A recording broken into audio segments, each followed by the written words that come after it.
Go away. You are not invited. My son-in-law shouted those exact words when I tried to pull out my chair and sit at the Christmas dinner table he had set. He pointed his finger at my face, screaming in front of 3 strangers, completely forgetting that he was standing inside my house. I did not yell back. I calmly stood up, walked to the front door, and did something that shocked everyone. Before I continue this story, let me know where you are watching from in the comments below. Hit like and subscribe if you have ever had to stand up to family who severely underestimated your worth. My name is Victor Alden. I am 70 years old, and I spent my entire life building foundations. Literally. As a structural engineer, I poured 4 decades of sweat calluses and late nights into erecting bridges, tunnels, and commercial high-rises across the country. I know how to measure the load-bearing capacity of concrete, and I know exactly how much pressure a support beam can take before it snaps. But nothing could have prepared me for the sudden structural failure of my own family. I own a sprawling custom-built estate in Westchester County, New York. I drafted the blueprints myself. Every oak beam, every pane of glass, every marble tile was placed exactly where I wanted it to be. My wife Caroline and I built this $8 million sanctuary to be our forever home. It was meant to be filled with laughter, warmth, and the smell of her famous holiday roasts. But Carolyn passed away 3 years ago, taking the warmth of this massive house with her. The silence that followed was suffocating. To fill the void, I invited my daughter Melanie and her husband Derek to move in. I gave them the master suite and the run of the main house, and I quietly retreated to the guest suite on the 2nd floor. I wanted to give them space to build their lives while keeping my family close. I paid the property taxes, the maintenance, and the utilities. The deed remained firmly in my name, but I treated them like the masters of the house. I thought I was being a generous father. I was actually just setting myself up for a brutal awakening. It all happened on Christmas night. The air outside was freezing, dumping heavy snow across the Westchester Hills, but inside the house smelled of roasted garlic, rosemary, and expensive pine. I had spent the afternoon reading in my room, looking forward to our traditional holiday dinner. At 7 o'clock, I put on a clean, pressed button-down shirt and a good sweater, and I made my way down the grand, curving staircase. As I approached the formal dining room, I heard the clinking of fine crystal and the low, confident hum of male voices. I assumed Derek had invited a couple of friends over to celebrate the holiday. He worked in finance, always trying to get some tech startup off the ground, always mingling, always networking. I pushed open the heavy French doors, expecting to see familiar faces, expecting a plate set for me at the head of the long mahogany table. Instead, I found Derek holding court. He was wearing a tailored suit, looking every bit the master of the universe, pouring $100 wine for 3 men I had never seen before in my life. Melanie was nowhere to be found. The table was loaded with a lavish catered feast, silver platters gleaming under the chandelier. I stepped into the room offering a polite, welcoming smile.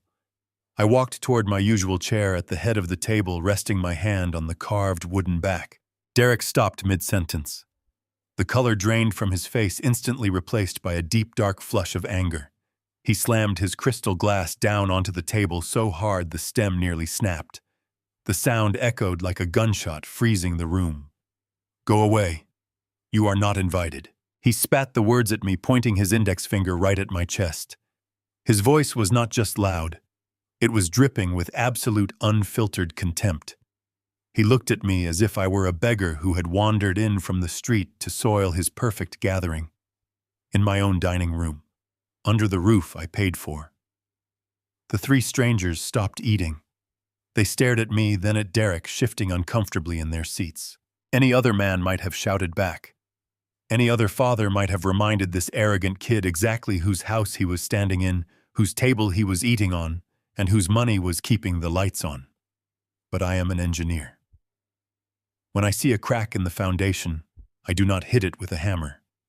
I step back, and I analyze the stress points. I stood in absolute silence, locking eyes with Derek. His chest was heaving. He was terrified, trying to assert dominance to cover up whatever game he was playing.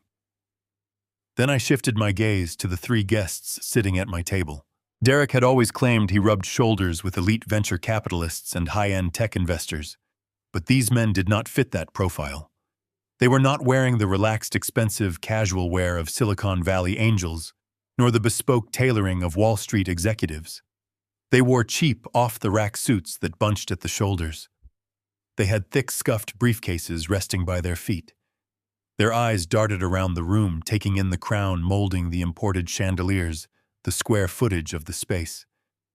I watched one of them subtly tap his knuckles against the solid oak wall paneling, testing the acoustic return to verify the material quality. Another was visually calculating the dimensions of the dining room. These were not men discussing seed rounds for a tech startup. These were appraisers. They were property assessors for hard money lenders. My gut twisted. Something was deeply, fundamentally wrong. A heavy, toxic atmosphere hung in the room, and it had absolutely nothing to do with Christmas. I did not say a single word. I released my grip on the back of the chair, gave the three strangers a slow, polite nod, and turned around. I walked out of the dining room with slow, measured steps, leaving the heavy silence behind me. I climbed the grand staircase, my joints aching with a sudden bone-deep chill. I went into my guest suite and closed the door. I did not turn on the lights. I sat in the dark, staring out the window at the falling snow, waiting. I knew exactly what would happen next. I knew someone would have to come upstairs to feed me a lie, and I was ready to listen. An hour passed. I sat in the heavy silence of the guest suite, the only sound, the faint ticking of the grandfather clock in the hallway. I did not turn on the bedside lamp. I just watched the snow gather on the windowsill, piling up in thick, heavy drifts. I knew how this game was played. In any structural collapse, there are warning signs, tiny fissures that appear long before the concrete crumbles. Derek's outburst was a massive, jagged crack across the foundation of our family. Now, someone had to come up here and try to patch it with cheap plaster. Right on cue, the floorboards outside my door creaked. The brass handle turned slowly, and a sliver of hallway light cut across the dark room. Melanie slipped inside, pulling the door shut behind her with exaggerated care. She stood there for a moment, letting out a trembling breath before rushing to my side. She dropped to her knees beside my armchair, looking up at me with wide, tear-filled eyes. "Dad, I am so incredibly sorry." She whispered, her voice wavering perfectly on the edge of a sob. "Please, you have to understand. Derek is just completely out of his mind with stress right now. He did not mean to shout at you. He is having a full-blown panic attack." I kept my expression neutral. I let her speak. She reached out, resting her manicured hands over my knees. "His startup is failing, Dad.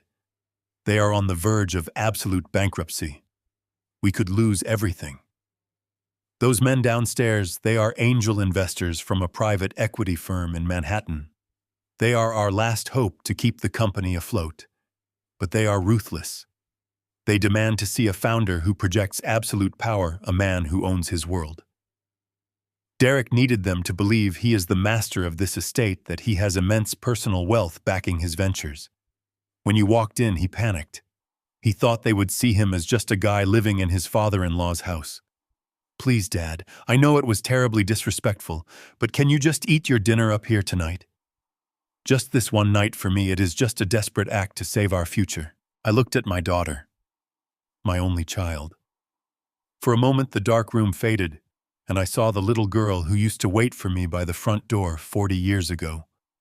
I spent 4 decades of my life deep underground and high up on steel beams, building tunnels and suspension bridges in the freezing rain, just so she would never have to know what financial terror felt like.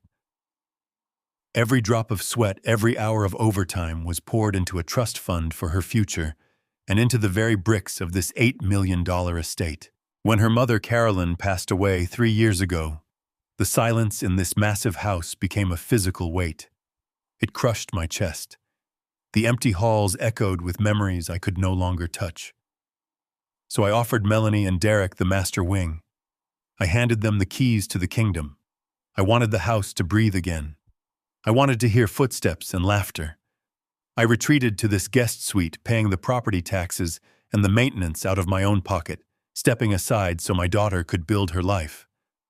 I thought I was providing a foundation of absolute security. Now she was kneeling on the floor of the house I built, begging me to hide in the shadows so her husband could pretend he owned my legacy. I looked into Melania's eyes. They were glossy with tears, pleading and desperate. The lie was smooth. It was plausible. A failing business, a desperate husband, a momentary lapse of judgment driven by panic. Most fathers would have melted instantly. Most fathers would have pulled their daughter into a tight embrace, forgiven the disrespect, and quietly eaten a cold plate of turkey in their bedroom to protect their child's fragile marriage. I am not most fathers. I am an engineer. I deal in absolute truths. And the math in her story simply did not add up. Appraisers do not rescue failing tech startups. Angel investors do not knock on wood paneling to test its density. But I knew better than to reveal my hand. If you show a liar that you know they are lying, they just build a better lie. I let out a long, heavy sigh, letting my shoulders slump, as if the weight of her words had broken my resolve. I gave her a weak, understanding smile. "Okay, Melanie," I said softly, patting her hand. "If things are truly that desperate, I understand. I will stay up here. Tell Derek I hope he secures the funding." "Oh, thank you, Dad." She gasped, a massive wave of relief washing over her face. She leaped forward, throwing her arms around my neck in a tight hug. "You are the best father in the world. I promise we will make it up to you." As she squeezed me, her left arm wrapped around the back of my neck. The heavy cuff of her silk blouse slid down her forearm, and the cold metal of her wristwatch pressed firmly against my collarbone. My hands rested lightly on her back as I returned the embrace, but my eyes drifted to the watch, gleaming in the dim light from the window. It was unmistakable. A Patek Philippe rose gold surrounded by a halo of diamonds. I know my watches. I had bought a similar one for Caroline on our 30th anniversary. That specific timepiece retails for no less than $30,000.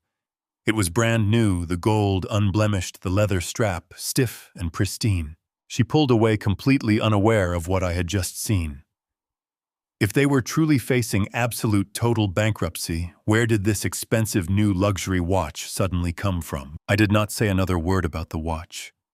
I simply smiled, wished my daughter a Merry Christmas, and watched as she quietly backed out of my room, closing the door behind her. I stood completely still for a long time, listening to her soft footsteps retreat down the carpeted hallway. My mind, trained over decades to calculate structural loads and identify hidden weaknesses, began to process the data. A failing startup, a desperate need for capital, 3 men in cheap suits inspecting the crown molding, a $30,000 timepiece resting casually on my daughter's wrist. The pieces did not fit together. They clashed, grinding against each other like misaligned steel gears. I knew I needed to investigate the foundation of this lie, but I had to wait until the house was entirely asleep. I sat in my armchair and watched the snow fall against the glass. I waited until the digital clock on my nightstand flashed 3 in the morning. By then, the distant hum of voices from the main floor had long ceased. The caterers had packed up their silver trays and vanished. Derek and Melanie were asleep in the master suite at the far end of the estate. I opened my door. The hinges were silent. I had oiled them myself 2 weeks ago. I stepped out into the hallway, moving with the measured, silent steps of a man who knows every single creak and groan of the floorboards. I built this house. I knew exactly where to step to avoid making a sound. I descended the grand staircase. The main floor was wrapped in deep shadows, illuminated only by the pale moonlight reflecting off the snow outside. I walked past the massive Christmas tree in the living room, its lights turned off, its ornaments hanging silently in the dark. I made my way directly to the formal dining room. The air still carried the faint, lingering scent of roasted meat and expensive red wine. The long mahogany table had been cleared of plates and glasses, wiped completely clean. The chairs were pushed in neatly. I stood at the head of the table exactly where Derek had shouted at me hours earlier. I closed my eyes and reconstructed the scene in my mind. I remembered exactly where the three strangers had been sitting. I walked over to the chair on the right side near the middle of the table. The man who had been tapping his knuckles against the wood paneling had been sitting there. I pulled the chair back and knelt on the expensive Persian rug. I pulled a small penlight from my pocket and switched it on. The narrow beam of light swept across the intricate patterns of the carpet. Caterers are fast, but they are rarely thorough in the dark spaces beneath a large table. I scanned the area near the legs of the chair. My light caught the corner of a small rectangular piece of thick paper resting against the baseboard. I reached out and picked it up. It was a business card. The paper stock was heavy, the lettering embossed. I stood up, turned the card over in my hand, and directed the beam of my penlight onto the text. It did not say venture capital. It did not mention angel investing technology startups or private equity. The bold black letters read Apex Commercial Appraisals. Below that was a name followed by the title Senior Property Assessor. My chest tightened. A cold, heavy weight dropped into my stomach. These men were not here to evaluate Derek and his failing business. They were not here to hand him a lifeline for a tech startup. They were here to evaluate my house. They were walking through my dining room, knocking on my walls, measuring the square footage, and assessing the material quality of the estate I built from the ground up. Derek had brought property assessors into my home on Christmas night, under the disguise of a dinner party. You do not bring commercial appraisers into a residential estate unless you are planning to leverage it for a massive loan, or worse, preparing to put it on the market. But the deed to this house was in my name. I owned it outright. There was no mortgage. There was no debt. Derek had zero legal authority to order an appraisal of my property, unless he had found a way to bypass my authority. A sudden sharp spike of adrenaline hit my bloodstream. My private study was located at the far end of the ground floor hallway. It was my sanctuary. Inside that room sat a heavy fireproof safe. Inside that safe were my blueprints, my financial ledgers, my bank statements, and the original deed to the estate. If Derek was moving against my property, he would need access to my financial history. I turned off the penlight and walked swiftly through the dark house. I reached the heavy oak door of my study. The corridor was pitch black. I reached into my pocket and pulled out my keyring. I found the familiar jagged brass key by touch. I slid it into the lock mechanism. I turned my wrist expecting the smooth, satisfying click of the heavy tumblers sliding into place. The key stopped. It jammed against the pins. I frowned, pulling it out slightly and reinserting it, thinking perhaps I had angled it wrong in the dark. I applied a little more pressure. The metal resisted completely. The key would not turn. I pulled the key out and felt the cold surface. The brass was completely smooth. The old scratch was gone. The entire lock had been replaced. I stood alone in the hallway. My daughter had brought appraisers into my house, lied to my face, and locked me out of my own life. That realization hit me with the force of a swinging wrecking ball. I was not just being disrespected. I was being systematically erased from the world I had built. The next morning, I sat at the kitchen island quietly sipping black coffee. I wore my thick wool sweater and oldest reading glasses, cultivating the perfect image of a harmless, retired widower. Melanie stood by the espresso machine, humming a cheerful holiday tune. She looked completely relaxed, wearing a cashmere robe and the $30,000 watch she claimed not to own. "By the way, Dad," she said casually, "the lock on your study door jammed last night. Derek tried fixing it, but the internal mechanism stripped. We called a locksmith to replace the whole unit. I will get you a copy of the new key later." I took a slow sip of coffee. The lie was delivered with such effortless perfection that it genuinely chilled my blood. She did not blink. She did not hesitate. "Thank you, Melanie," I said, my voice deliberately frail. "That old lock was always sticky. I appreciate Derek taking care of it. No rush on the key. I do not have much to do in there anyway." Her smile widened, relieved I had swallowed the bait. She kissed my head and went upstairs. I remained at the counter staring into my mug. A structural collapse is never an accident. It is always the result of ignored stress fractures and calculated negligence. They had secured my study.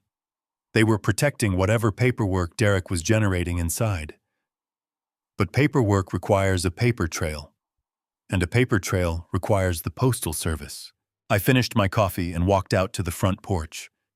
The morning air was biting, hovering just above freezing. I wrapped a thick scarf around my neck and sat in the heavy wooden rocking chair I had carved by hand. I unfolded the newspaper and rested it on my lap. I was not reading. I was waiting. For the past month, I had noticed a subtle absence in my daily routine. My bank statements, my pension updates, and my medical insurance documents had simply stopped arriving. I had assumed it was seasonal delays. Now I knew it was intentional interception. At exactly 11:15, the familiar white mail truck rounded the corner of the driveway. The tires crunched against the fresh snow. The carrier pulled up to the large brick mailbox, dropped a thick stack of envelopes inside, and drove away. I placed my newspaper on the small table and gripped the armrests, preparing to walk down the driveway. Before I could shift my weight, the heavy mahogany front door swung open with startling speed. Derek burst onto the porch. He was wearing nothing but a light cotton shirt and pajama pants, completely ignoring the freezing temperature. He did not look at me. He sprinted down the snow-covered driveway, his bare feet slipping slightly on the ice, driven by sheer desperate panic. He reached the mailbox, pulled open the door, and scooped up the thick pile of envelopes. He flipped through them rapidly, his eyes darting across the return addresses. I watched his shoulders drop in a massive wave of relief as he found what he was looking for. "Morning, Derek," I called out, injecting a cheerful tone into my voice. "You are moving fast for a freezing morning. Looking for a holiday bonus check." Derek jumped. He spun around, clutching the stack of mail tightly against his chest, his eyes wide and panicked. He had completely forgotten I was sitting on the porch. He swallowed hard, trying to force a casual smile, but his jaw was tight, and his knuckles were white from gripping the envelopes. "Oh, hey, Victor," he stammered, taking a few cautious steps back toward the house. "No bonus check. Just braving the cold to get the mail. I was tracking a package that got delayed. You know how the postal service is. Completely unreliable." He was breathing heavily, a stark contrast to the short distance he had run. "Well, I appreciate you saving me the trip," I said, reaching my hand out casually. "I am actually expecting my pension statement. Do you mind if I just grab my letters from that stack?" Derek took a sharp step backward. His grip on the mail tightened even further, pulling the envelopes flush against his ribs. His eyes darted toward the front door, calculating his escape route.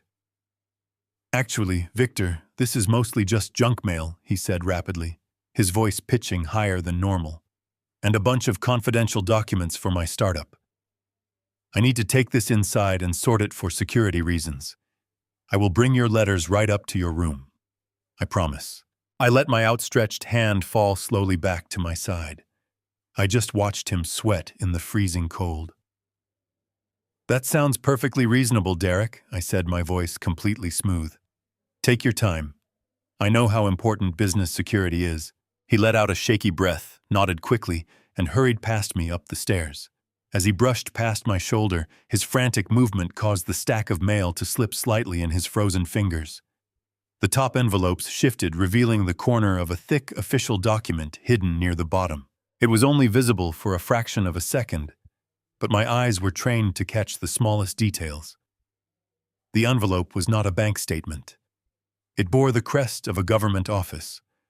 I read the return address printed in bold black ink just before Derek adjusted his grip and buried it again. Delaware Department of State, Corporate Division. Derek rushed inside, slamming the heavy front door shut behind him. I stood in the freezing wind, staring at the closed door. "You do not receive mail from the Delaware Corporate Registry unless you are establishing anonymous shell companies. And you do not establish anonymous shell companies unless you are moving massive amounts of money you want to keep hidden. My house was not a home. It was an active crime scene, and the criminals were living inside my house. Later that morning, the heavy silence of the house was broken by the sound of Melanie and Derek rushing through the front hallway. They were bundled in winter coats carrying leather overnight bags. Melanie called up the stairs to tell me they were heading to a luxury winter spa in the Berkshires to decompress. She said Derek needed to relax his nerves after the intense investor meeting last night. I stood at the top of the landing holding the wooden banister and told them to drive safely. I watched through the high-arched window as Derek backed his sports car down the driveway, the tires spinning slightly on the fresh ice before they disappeared down the winding suburban road. The moment their taillights vanished into the white distance, my posture changed. The frail father disappeared, replaced entirely by the structural engineer who had spent 40 years solving complex problems. I walked down the grand staircase with renewed purpose. I went straight to the garage and opened my old red toolbox. I bypassed the modern power tools, reaching for a thin, flexible strip of tempered steel. I had kept it since 1982. Back then, I was managing the construction of a high-rise in Manhattan, and my foreman used a piece just like this to pop open jammed site trailers. I walked back inside and stood before the heavy oak door of my private study. The new brass lock gleamed mockingly in the hallway light. Derek must have thought a standard commercial deadbolt was enough to keep me out. He was a finance guy. He understood numbers, but he did not understand physical mechanics. I slid the thin steel strip into the tight gap between the heavy door and the wooden frame. I applied steady pressure, feeling for the angled edge of the latch. I leaned my weight against the wood, shifting the center of gravity to relieve the tension on the strike plate. I twisted the steel strip sharply to the left, catching the latch and forcing it backward into the door. The mechanism clicked with a dull, hollow sound. I turned the brass knob, pushed the door open, and stepped into my sanctuary. The air inside the study felt stale, tainted by the lingering scent of Derek's expensive cologne. I closed the door quietly and surveyed the room. The large steel safe built into the far wall appeared completely untouched. I checked the digital keypad and the heavy mechanical handle. The internal locking mechanisms were engaged, and there were no signs of forced entry. Derek did not have my combination, and he clearly lacked the skills to crack a safe of that caliber. But the rest of the room told a completely different story. My heavy mahogany desk, usually kept in meticulous order, was in absolute disarray. Folders were stacked haphazardly. My pens were scattered across the leather blotter. I walked behind the desk and began pulling open the heavy wooden drawers one by one. The top drawers held only basic office supplies and old utility bills, but they had clearly been rummaged through. Papers were shoved back in without care. Then I pulled open the bottom right drawer. My heart skipped a heavy beat. This was where I kept Caroline's personal belongings. My late wife had been an incredibly meticulous woman. For 25 years, she worked as an independent notary public. She handled everything from real estate closings to complex estate planning, and she treated her official duties with absolute unwavering respect. When she passed away, I kept her official notary stamp in a velvet box in this bottom drawer, alongside her old leather-bound journals. It was a sentimental comfort, a small piece of her orderly life that I wanted to preserve. I stared into the bottom drawer. The journals were still there, pushed carelessly to the side, but the velvet box was gone.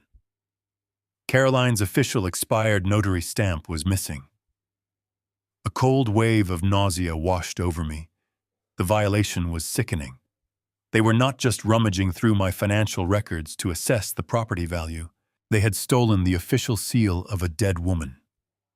My mind raced, calculating the implications of a stolen notary stamp in the hands of a desperate man trying to secure a massive commercial loan. I closed the bottom drawer and took a steady breath to control the rising anger in my chest. I turned my attention to the woven wastebasket tucked in the corner of the room. It was entirely empty. Right beside it stood a heavy-duty paper shredder. I crouched down on the carpet, pulling the collection bin from the bottom of the machine. The bin was filled with thin strips of white paper. I dumped the shredded contents onto the Persian rug. I sat cross-legged, sifting through the chaotic pile of destroyed documents. Most of the strips contained useless numbers and generic banking text.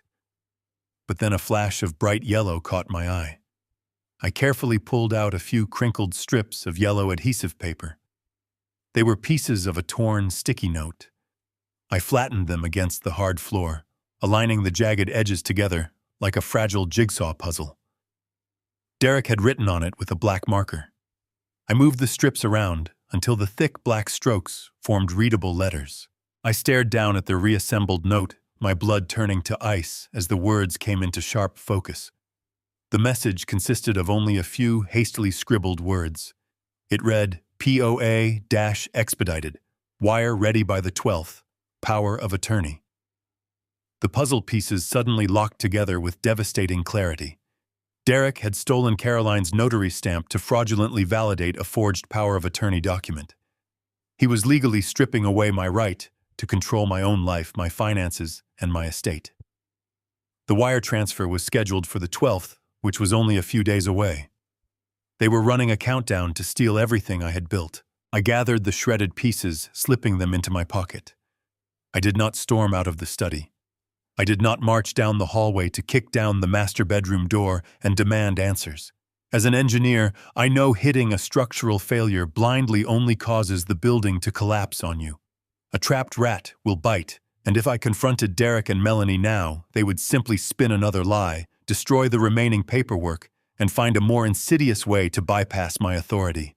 I needed to step back. I needed to observe the load-bearing walls of their scheme and quietly rig them with explosives. I slipped out using the steel strip to perfectly reset the latch, leaving no trace. I crept quietly back upstairs and locked my heavy wooden door. I did not sleep. I sat watching the sunrise bleed over the snow-covered hills, formulating a precise, methodical, and unforgiving counterattack. By 8 in the morning, I heard the faint sound of Derek's car engine starting in the driveway. He was leaving for his supposed office to continue his elaborate charade. Melanie was downstairs in the kitchen, humming along to a holiday radio station. I picked up my cell phone and dialed a number I had not called in 3 years. I bypassed my estate planning lawyer and called Vincent. Vincent is a ruthless 75-year-old corporate attorney in Manhattan. We met in the late 70s during a vicious zoning dispute. He was the only lawyer who could dismantle an opposing legal team with a polite smile and a perfect subpoena. He answered on the second ring, his voice raspy and sharp. I did not waste time with pleasantries. I told him someone had stolen my late wife's notary stamp and forged my signature on a comprehensive power of attorney. I told him I needed him to quietly pull every single property record, deed, and title associated with my name and my estate. I instructed him to look for any recent transfers involving Delaware entities. Vincent did not gasp, ask unnecessary questions, or express any sort of useless pity. He simply asked for my current location and told me to sit tight. He promised he would have a preliminary legal brief ready within 48 hours.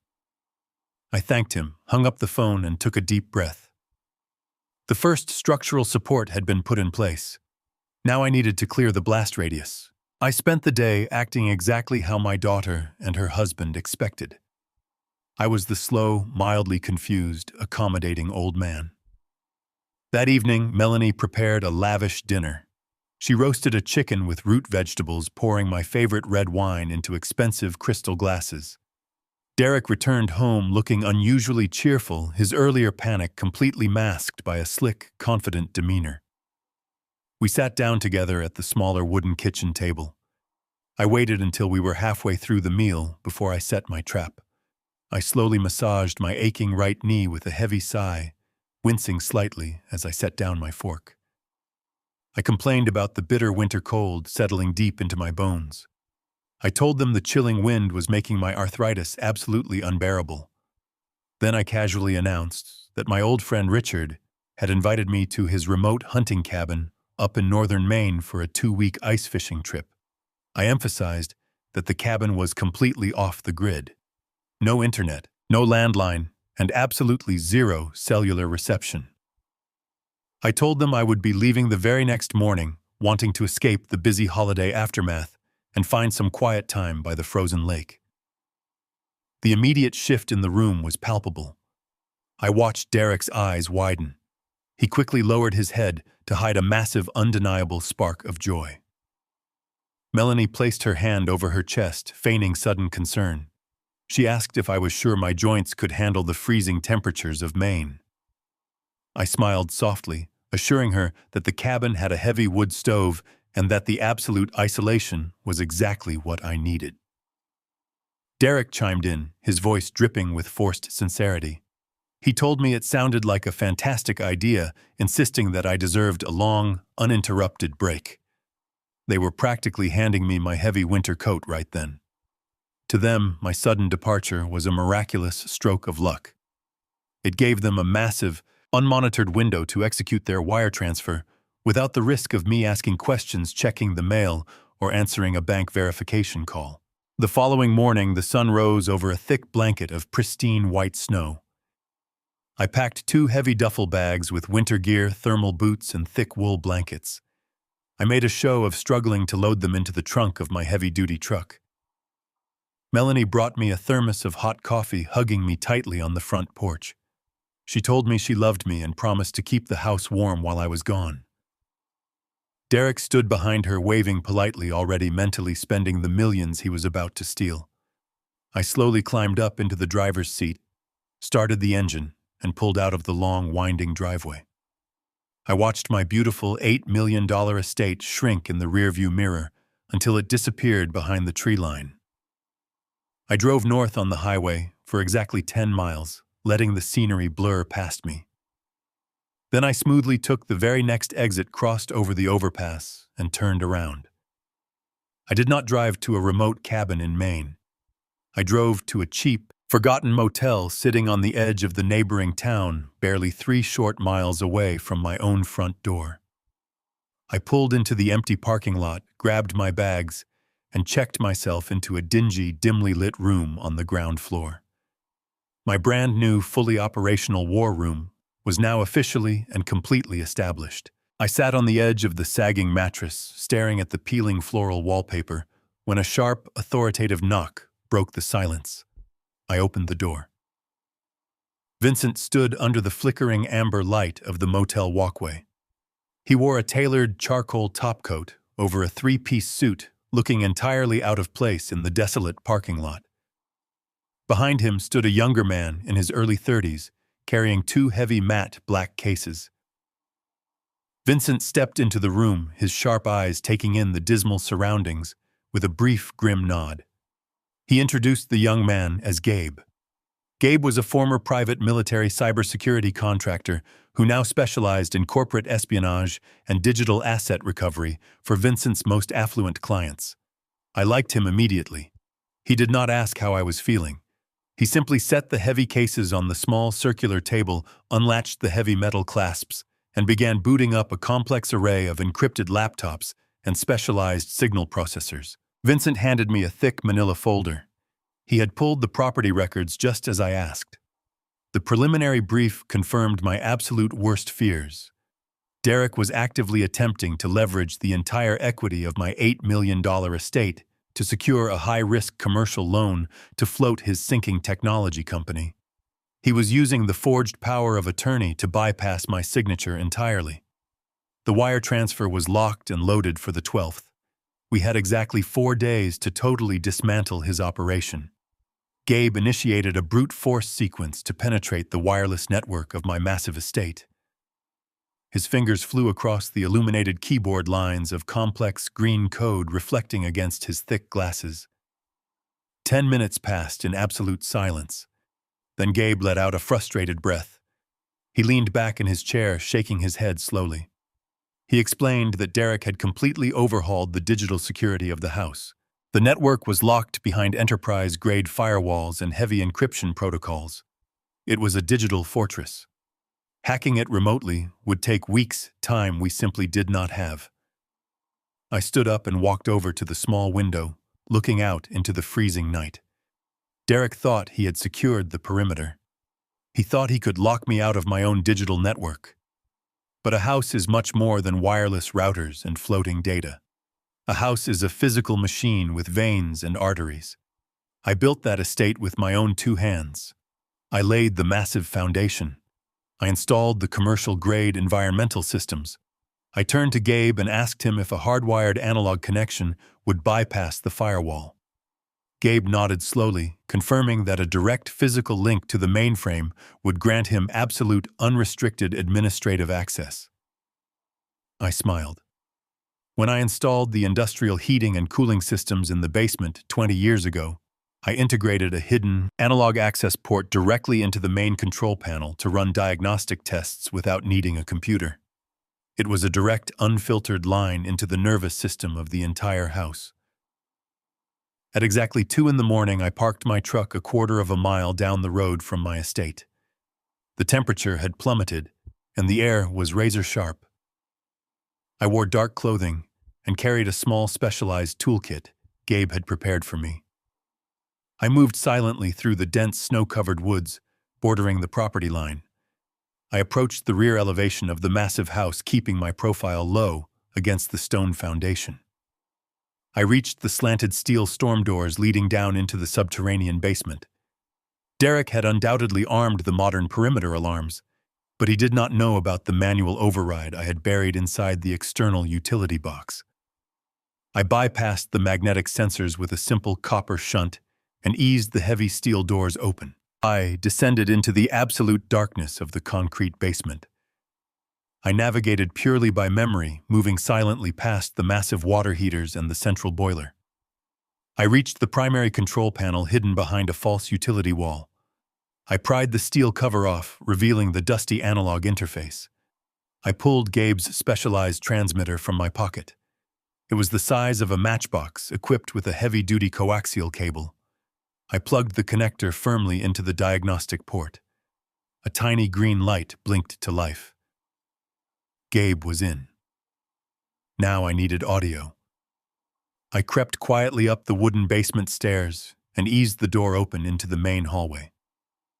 The house was dead silent. I moved like a ghost toward my study. I used my steel shim to bypass the new brass lock effortlessly. I slipped inside and crawled beneath the heavy mahogany desk. I retrieved 3 microscopic audio transmitters from my pocket. I pressed the adhesive backing firmly against the underside of the desk, the inner rim of the wastebasket, and the baseboard near the heavy safe. We would hear every single word Derek spoke. My mission was entirely complete. I crept back out into the long hallway, relocking the study door securely behind me. I moved quietly toward the basement door. I grabbed the cold brass handle and pulled it open to begin my descent. The heavy wood shifted. A sharp, piercing squeal erupted from the old metal hinges. The sound echoed violently through the silent house like a gunshot. I froze my hand, still gripping the handle. Above me on the second-floor landing, a solid door clicked open. Heavy, rapid footsteps pounded fiercely against the hardwood floor. Derek was wide awake. He was moving fast, heading straight for the top of the stairs. He paused at the landing. I could hear his heavy breathing in the darkness. I released the handle, slipping backward into the deep shadows cast by the grandfather clock. A sudden beam of bright light cut down the staircase. Derek was holding a heavy tactical flashlight, sweeping the beam slowly across the hallway floor, looking around blindly. The beam of the tactical flashlight swept across the polished hardwood floor, stopping mere inches from the tips of my boots. I pressed my spine flat against the wooden casing of the grandfather clock, slowing my heart rate with breathing techniques I learned in the military decades ago.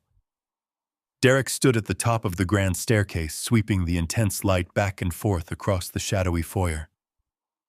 The heavy silence of the house pressed against my eardrums. I did not move a single muscle. I watched the beam hit the front door trace along the baseboards and finally bounce off the antique mirror near the coat closet. Derek let out a long, irritable sigh. He muttered something under his breath about the cold weather making the wood contract and snap. The beam of light clicked off. His heavy footsteps turned away from the landing, retreating back down the carpeted hallway toward the master wing. I waited a full 10 minutes after the click of his bedroom door echoed through the house. Only then did I slowly exhale, turn around, and slip silently back down the basement stairs, out the storm doors, and into the freezing winter night. By dawn, I was sitting at the small laminate table in my motel room, drinking bitter black coffee from a styrofoam cup. The thin curtains were drawn tight against the morning glare. Gabe was hunched over his glowing laptops on the unmade bed, wearing large headphones monitoring the audio feeds from the estate. A sharp knock at the door broke my concentration. I opened it to find Vincent standing on the walkway. He stepped inside quickly, bringing a gust of freezing wind with him. He did not bother taking off his charcoal topcoat. He carried a thick leather briefcase, his expression entirely devoid of his usual sarcastic charm. He walked directly to the table and dropped a heavy manila folder onto the surface. The thud made Gabe look up from his screens. Vincent looked me directly in the eye, his jaw set in a tight, grim line. He told me he had pulled every municipal record filed in the county over the last 72 hours. He reached into the folder, extracted a single, crisp document and slid it across the table toward me. I picked up the heavy paper. It was a comprehensive, ironclad power of attorney. The legal language was dense, absolute, and completely unforgiving. According to this filed document, I had voluntarily surrendered total control of my entire estate, my liquid assets, my investment portfolios, and even my personal medical decisions over to Derek. He had the legal authority to sell my house, drain my trust funds, and put me in a nursing home if he so chose. I stared at the signature line at the very bottom of the page. It was my name written in black ink. The looping angled cursive was a flawless replication of my handwriting. Derek had spent hours practicing those curves, studying old checks and tax returns, until he could reproduce my signature with mechanical precision. But the signature was not the most devastating part of the document. My eyes moved slightly to the left of the forged signature. There, stamped perfectly in dark purple ink, was an official notary seal. It bore a familiar, elegant font. It was Caroline's seal. I stared at the name of my dead wife pressed into the paper. The air in the cheap motel room suddenly felt incredibly thin. I traced the edge of the purple ink with my thumb. The seal had expired 3 years ago, but the county clerk processing expedited holiday filings had not checked the dates carefully enough. Derek and Melanie had actually gone into my private study, opened my desk, and stolen the physical memory of my wife's meticulous, honorable career. They had resurrected her professional identity to validate a massive, deceitful crime against me. They had dragged Caroline into their fraud, desecrating the memory of the woman who had spent her entire life protecting her family. Vincent watched my face harden. He told me the forgery was good enough to pass preliminary banking inspections. The wire transfer leveraging my home as collateral was fully authorized and locked into the automated clearinghouse system. It was scheduled to execute completely on the 12th, rendering my entire estate the property of a commercial bank. Any lingering trace of fatherly hesitation inside my chest evaporated into thin air.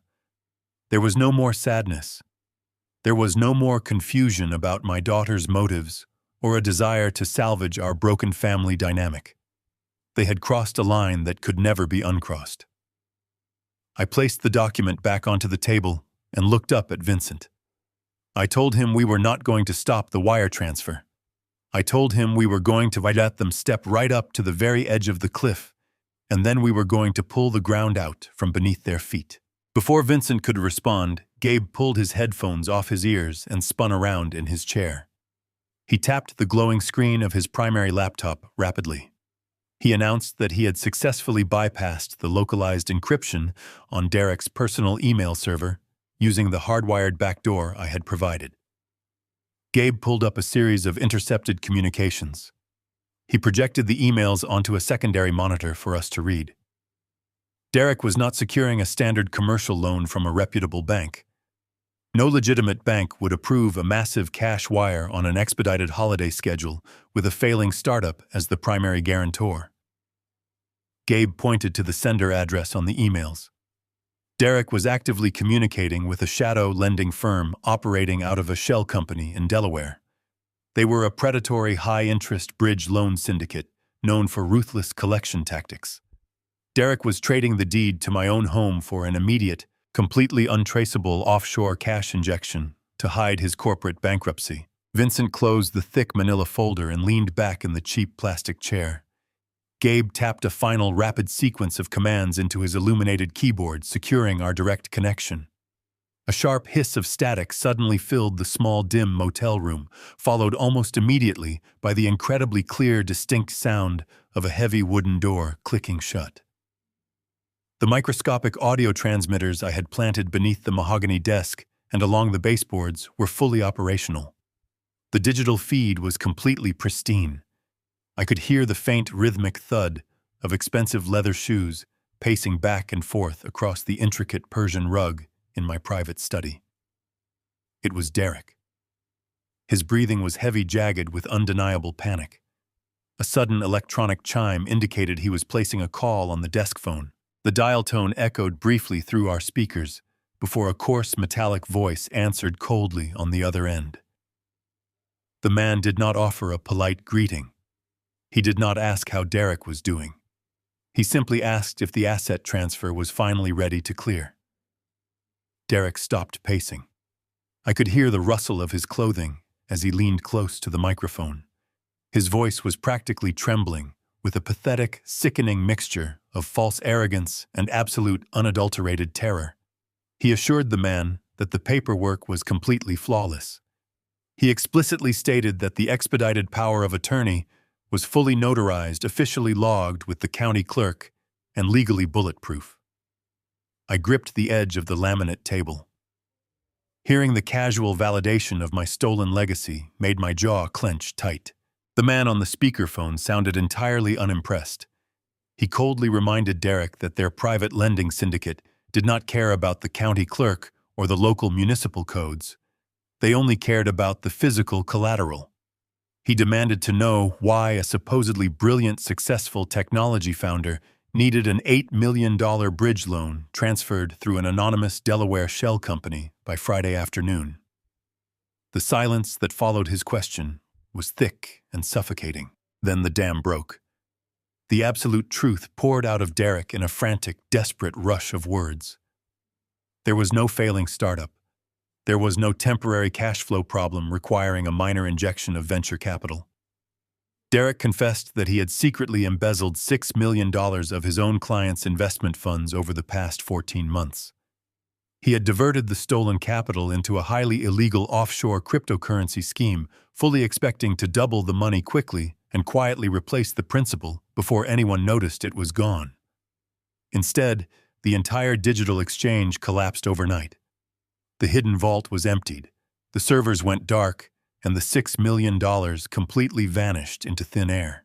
The metallic voice on the phone let out a low, humorless chuckle. It was the sound of a predator recognizing a trapped animal. Derek continued his words, tripping over each other in a pathetic attempt to justify his actions. He revealed that the Securities and Exchange Commission had just issued a formal notice of an impending forensic audit. They were going to open his books and freeze his accounts on Monday morning. If those corporate accounts were $6 million short when the federal auditors arrived, he would face an immediate federal indictment for wire fraud and embezzlement. He was facing decades in a maximum security prison. He begged the unseen man to finalize the $8 million loan immediately. He needed the massive excess capital to quietly cover the missing client funds, balance his corporate ledgers before Monday, and pay the exorbitant predatory interest fees charged by the syndicate. But the lender held firm. His tone was icy and unyielding. He stated absolutely clearly that the cash would not move until the title of my estate was legally transferred out of my name and registered entirely to the Delaware Shell Company. The physical collateral had to be completely secured by the syndicate before the federal government could freeze any of Derek's assets. Derek slammed his fist aggressively against the surface of the mahogany desk. The sharp, violent sound spiked the audio meters on Gabe's laptop, making me flinch. Derek swore loudly, promising the man that the title transfer was already in active motion. He guaranteed the deed would be signed over to the shell company by tomorrow afternoon without fail. He bragged about how incredibly easy it had been to fool me, calling me a gullible, outdated old man who blindly trusted his family. He laughed a nervous, breathy laugh, assuring the ruthless lender that I was currently freezing in a remote hunting cabin, completely disconnected from the outside world, completely oblivious to the fact that my life's work was being sold out from under my own feet to save his miserable skin. The lender grunted a rough acknowledgement, sternly warning Derek that failure to produce the signed deed by tomorrow would result in severe, highly dangerous physical consequences, and then abruptly disconnected the call. The dead dial tone hummed loudly before Derek aggressively slammed the receiver down into the cradle. I sat absolutely frozen in the motel room, staring blankly at the audio waveform dancing across the bright computer screen. The profound depth of the deception was staggering. My son-in-law was not just a failing businessman making bad choices. He was a desperate, cornered criminal willing to sacrifice my entire existence, my home, and my financial security to save himself from a federal prison sentence. Then the cold brass handle of the study door turned slowly. The heavy oak swung open with a familiar, lingering creak. The sharp, rhythmic click of high heels echoed clearly on the polished hardwood floor. It was Melanie. My only child, my own daughter, had just entered the quiet room.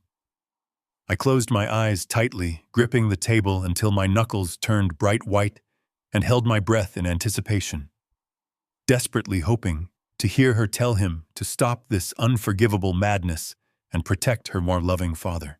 The audio feed crackled softly as the heavy oak door clicked shut. I waited for the sharp gasp of shock from my daughter.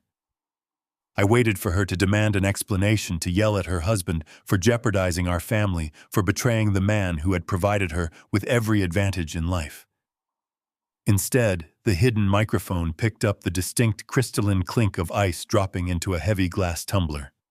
The splash of amber liquor followed a smooth, steady pour that indicated absolutely zero surprise or panic. She walked across the Persian rug, her heels clicking with measured, confident precision. I heard the faint thud of the glass being set down on the mahogany desk right in front of Derek. She did not raise her voice. She did not shed a single tear of betrayal or express any moral outrage. She simply told him to drink it and calm his nerves before he made a careless mistake. The absolute normalcy of her tone felt like a physical blow to my chest. It was the sound of a woman who was already deeply involved in the architecture of this massive deception. Derek swallowed the liquor audibly. His breathing was still ragged, catching in his throat as he tried to articulate the sheer magnitude of the disaster. He stammered about the missing $6 million, the impending federal audit, and the terrifying ultimatum from the shadow lending syndicate. He pleaded with her, saying they needed more time, that rushing the deed transfer could trigger a massive banking alert. Melanie cut him off. Her voice was devoid of any warmth. It was analytical, ruthless, and entirely stripped of the daughterly affection I had known for 39 years. She told him that time was the one luxury they absolutely did not possess. Then she spoke the words that finally severed the last remaining tie between us. "He is healthy as an ox, Derek," she said, her tone dripping with intense frustration. "He goes to the gym, he eats perfectly, and his blood pressure is better than yours. We cannot wait for him to die naturally. If we just sit around waiting for nature to take its course, you will be spending the rest of your life in a federal penitentiary, and I will be left completely destitute. The SEC will seize absolutely everything. Just sign the deed over to the Delaware company today. Transfer the title, take the $8 million wire, cover your missing funds, and let me handle the rest." The microphone picked up the sound of Derek pacing again. His heavy leather shoes dug into the carpet as he circled the desk. He sounded utterly frantic, trapped by his own massive failures, and terrified by her cold efficiency. He stopped pacing and leaned over the desk. I could hear his knuckles pressing into the wood. He asked her the most logical question. He asked what was going to happen when I returned from my supposed fishing trip in Maine. He pointed out that stealing a house was not an invisible crime. He reminded her that I was a meticulous man, an engineer who noticed every single detail. The moment I walked through the front door, I would realize the locks were changed, the deed was transferred, and the property was legally owned by an anonymous shell corporation. He said I would immediately call my lawyer, contact the local authorities, and have the entire fraudulent transfer frozen before the funds could even clear the offshore accounts. He was panicking about the inevitable confrontation. He was absolutely terrified of me. Melanie let out a soft, dismissive sigh. It was the exact same sigh she used to give when she was a teenager complaining about curfew. But the context was monstrous. She told him to stop pacing and listen to her very carefully. The microphone captured the rustle of heavy paper sliding across the desk. She explained that she had been preparing for this exact contingency for the past 6 months. She told Derek that my meticulous nature was actually my greatest vulnerability. Then she delivered the final fatal blow. Dr. Harrison already signed the Lewy body dementia diagnosis, she said, her voice smooth and chillingly calm. It took a massive donation to his private research clinic, but he backdated the medical files to show a rapid aggressive cognitive decline. I have the signed affidavits right here. When Victor gets back from his little trip, if he even makes it back without getting lost, the ambulance will be waiting in the driveway to take him directly to the state-run psych ward. We have the temporary medical conservatorship perfectly lined up. By the time anyone actually sits down and listens to the ramblings of a crazy old man claiming his daughter stole his house, the entire estate will be completely liquidated, the money will be thoroughly washed through the syndicate, and we will be sitting on a private beach in Dubai. The feed went entirely quiet save for the sound of Derek exhaling a long, shuddering breath of profound relief. He whispered her name with a sickening mixture of awe and gratitude. He told her she was a genius. He pulled the heavy metal cap off his fountain pen and dragged the nib across the bottom of the forged paperwork. I heard the sharp, decisive scratch of ink finalizing the total theft of my entire life. I sat in the dim motel room, surrounded by glowing computer screens and empty coffee cups. Vincent did not speak. Gabe stared at the floor. The father who had loved Melanie, who had built a massive fortune to protect her, died right then in that cheap plastic chair.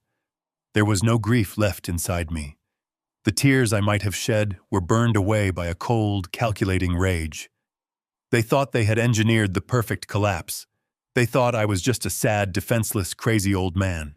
They were absolutely, completely, unquestionably, and entirely wrong. The audio feed cut out with a sharp hiss of electronic static, leaving the cheap motel room in absolute suffocating silence.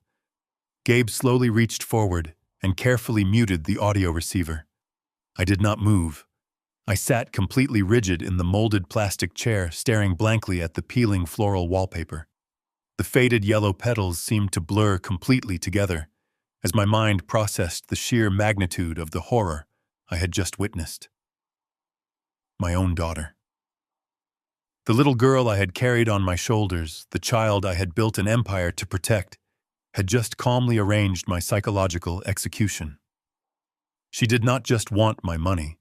She wanted to erase my existence. She planned to have me dragged from my home by strangers locked away in the sterile, unyielding confines of a state-run psychiatric ward and left to rot under a fraudulent diagnosis of dementia. She was willing to steal my freedom, my dignity, and my sanity, all to fund a lavish escape to a beach on the other side of the world. Vincent finally broke the heavy silence. He shifted his weight in the creaking wooden chair beside me, clearing his throat with a low, raspy cough. He leaned forward, resting his elbows on the small laminate table, his sharp eyes studying the hard lines of my face. He told me he had heard enough. He said we had the recorded confession, the forged legal documents, and the intercepted emails detailing the fraudulent wire transfer.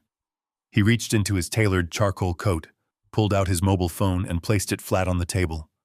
He offered to call the district attorney directly. He promised he could have a fraud unit dispatched to the estate within the hour.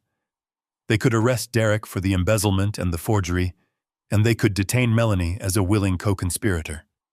The police could freeze the transaction, invalidate the power of attorney, and restore my legal rights before the sun even finished setting. It was the absolute, logical, immediate solution. I slowly turned my head and looked down at Vincent's phone resting on the table. I shook my head, my voice emerging as a low, steady rumble that surprised even me. I told him we were not calling the police. Vincent frowned, a flash of genuine confusion crossing his weathered features. He reminded me that Derek was actively preparing to finalize the theft of an $8 million property. I held up my hand, silencing him completely. If we involve the authorities right now, I explained quietly, the justice system will take over the process. Derek is a slick, educated white-collar finance guy with no prior criminal record. He will simply hire a brilliant defense attorney, negotiate a comfortable plea deal, and serve a minimal sentence in a minimum security federal camp. He will be playing tennis while his offshore money sits waiting for him. And Melanie. I paused, swallowing the bitter taste of my daughter's name. Melanie will do what she has always done best. She will cry. She will put on a modest conservative dress, sit in front of a sympathetic judge, and weep hysterically.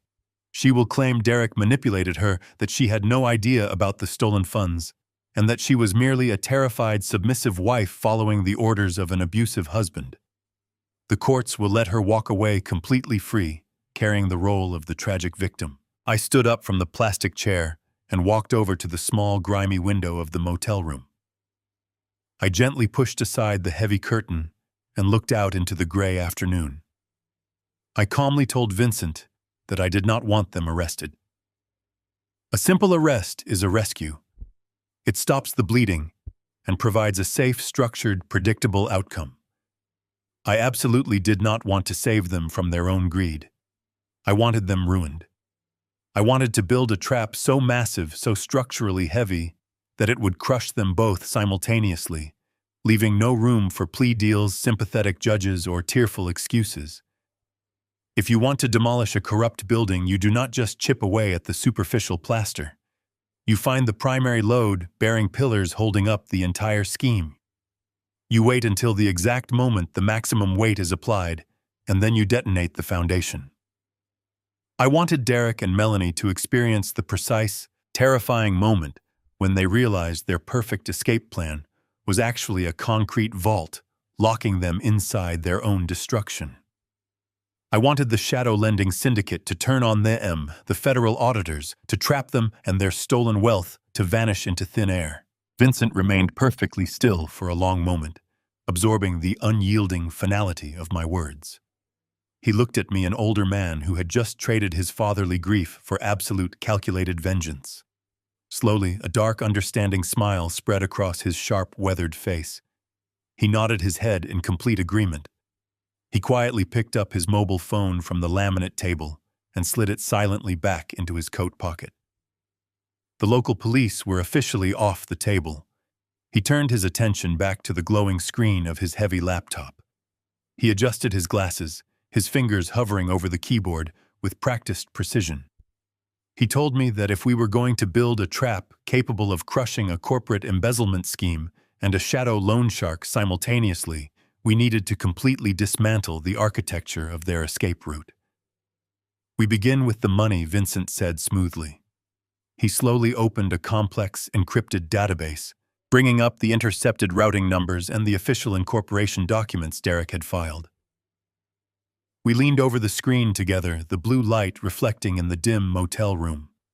We began to meticulously review the exact corporate structure, the hidden directors, and the vulnerable access points of the anonymous Delaware shell company Derek was using to buy my house. Vincent pushed his laptop toward the center of the table, the screen illuminating the harsh lines of his face. He began to break down the exact mechanics of Derek's elaborate scheme. Derek had not simply requested a direct loan. He had formed an anonymous limited liability company in the state of Delaware. The company was registered under the name Apex Holdings. Using the heavily forged power of attorney, Derek was currently acting as my legal representative to officially sell my estate directly to Apex Holdings. The shadow bank was not lending the money to Derek personally. They were wiring $8 million directly into the corporate accounts of Apex Holdings to completely fund the fraudulent purchase. Once the massive wire transfer cleared the international banking system, Apex Holdings would hold the clean, undisputed title to my home, and Derek would have immediate, untraceable access to the $8 million.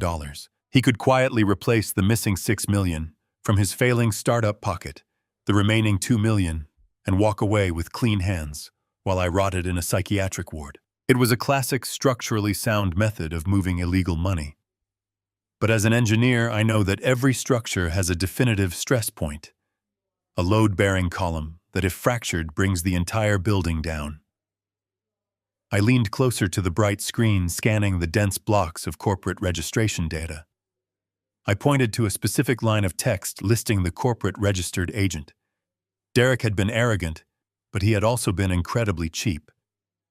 To keep his own name completely off the official public records, he had not hired an exclusive high-end corporate law firm to manage the creation of Apex Holdings. Instead, he had utilized a massive volume-based third-party registered agent service operating out of a strip mall in Wilmington.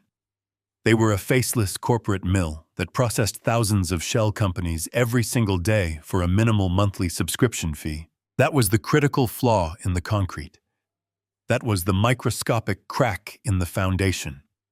Vincent looked at me, a sharp glint of predatory realization shining in his eyes. He explained that this specific registered agent service was merely a subsidiary, a tiny branch of a much larger umbrella corporation that managed thousands of similar low-tier legal entities across the eastern seaboard. Because Derek did not own the actual parent company, he only had tenant rights to the corporate shell he had rented. He controlled the localized bank accounts of Apex Holdings, but he did not possess absolute foundational control over the structural hierarchy of the management firm itself. I sat back in my chair, steepening my fingers, as a profound, icy calm washed over my entire body. Melanie and Derek believed they possessed a complete, accurate map of my financial topography. They thought my entire net worth was permanently tied up in the physical equity of the estate, my basic retirement accounts, and a modest portfolio of mutual funds. They believed I was simply a comfortable retired engineer, living quietly on fixed dividends. They were completely wrong. In the late 90s, long before Melanie had finished high school, I had designed a revolutionary high-tensile structural joint for commercial suspension bridges. It was a highly specialized piece of engineering that drastically reduced the harmonic resonance in steel cables during extreme weather events.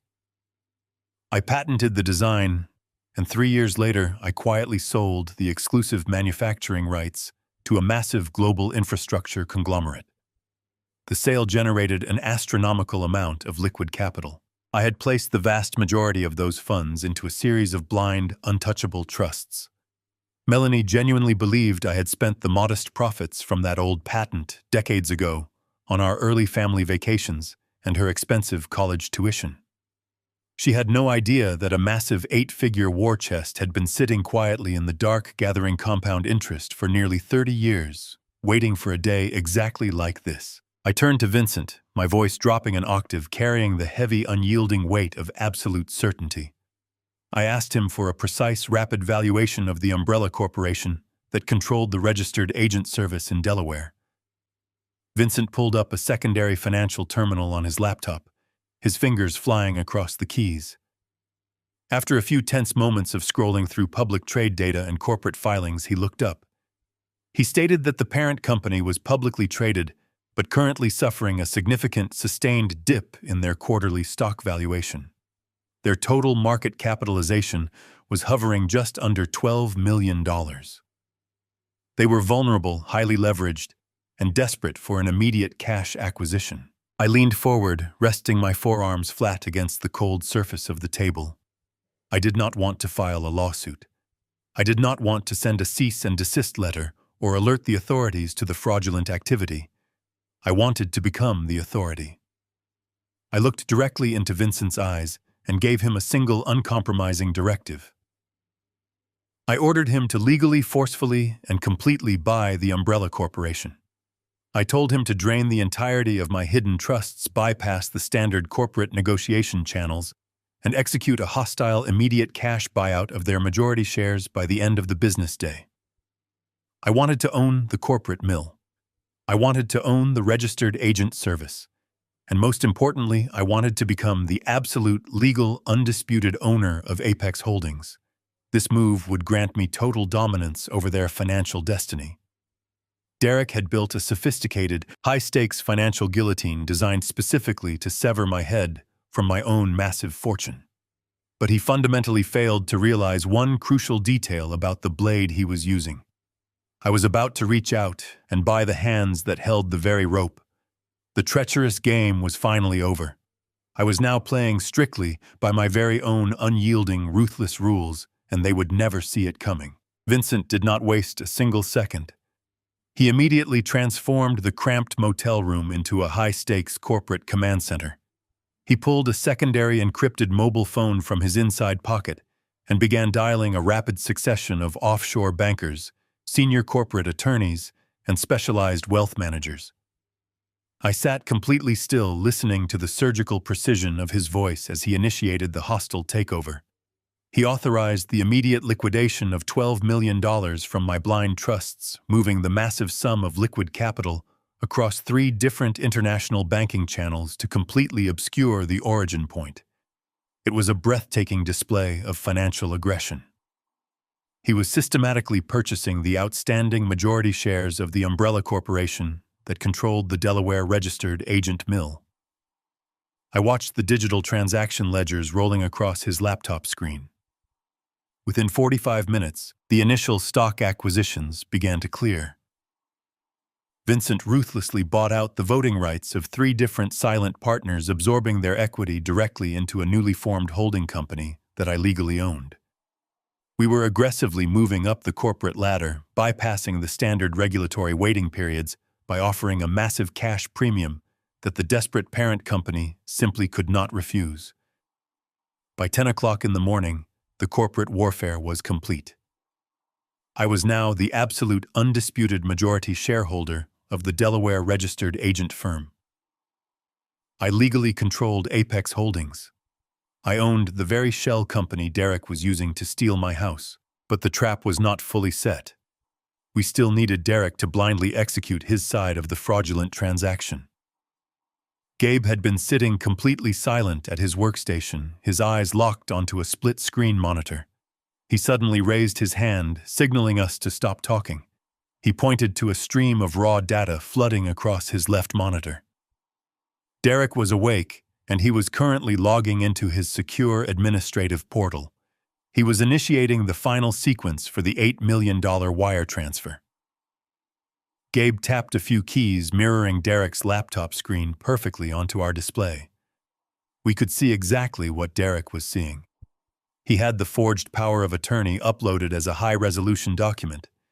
He had the property deed queued up for the final digital signature. But there was a massive, highly precarious flaw in our trap. Before Derek could finalize the transfer, the standard legal protocol required him to click through a secondary verification tab. This specific tab displayed the updated corporate ownership registry of Apex Holdings. If Derek clicked that link, the system would generate a fresh, real-time compliance report. He would look at the screen and see my name boldly listed as the ultimate beneficial owner of the shell company he was supposedly selling my house to. The entire illusion would instantly shatter.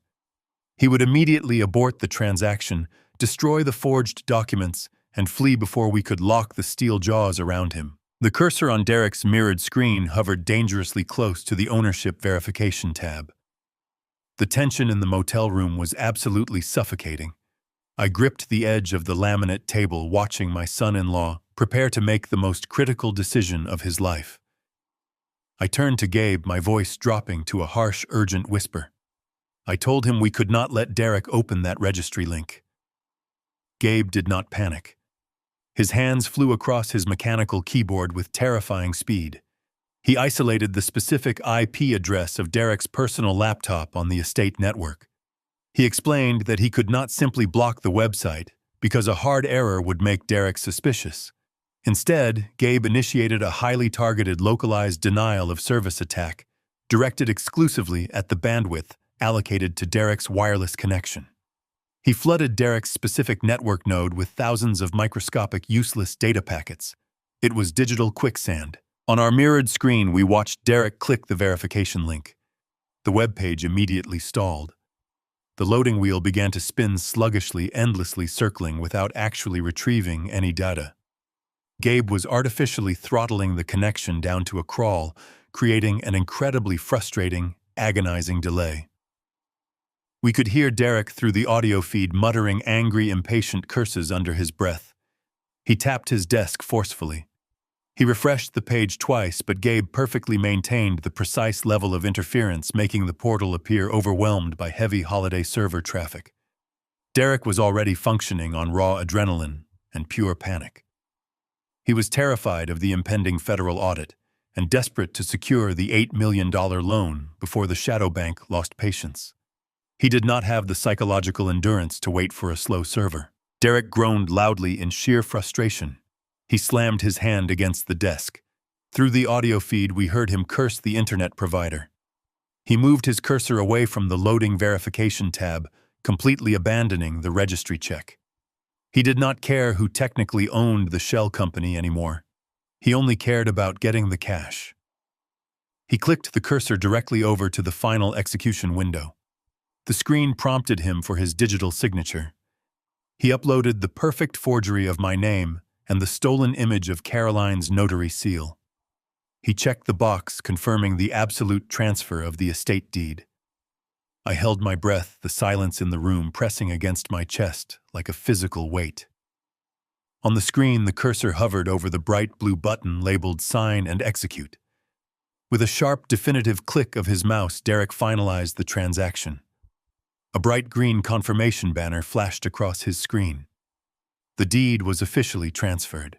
3 seconds later, the offshore shadow bank instantly approved the collateral and released the $8 million commercial loan directly into the corporate accounts of Apex Holdings. My trap had finally and completely slammed shut.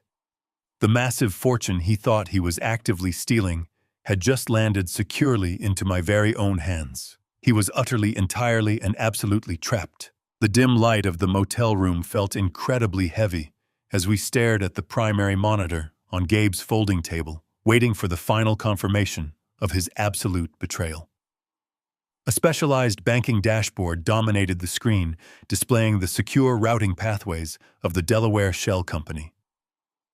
A small green loading circle pulsed rhythmically in the upper right corner, indicating a pending incoming transaction from the Shadow Lending Syndicate. I watched that tiny pulsing light with the cold, detached precision of a predator observing a carefully hidden snare. Derek thought he had just secured his ultimate salvation. He thought the desperate, frantic click of his mouse had erased his massive corporate embezzlement and secured his luxurious, stolen future. He had no idea that he had just handed me the controls to his own execution. The green circle suddenly vanished. A thick banner materialized across the center of the screen, flashing a sequence of complex confirmation codes.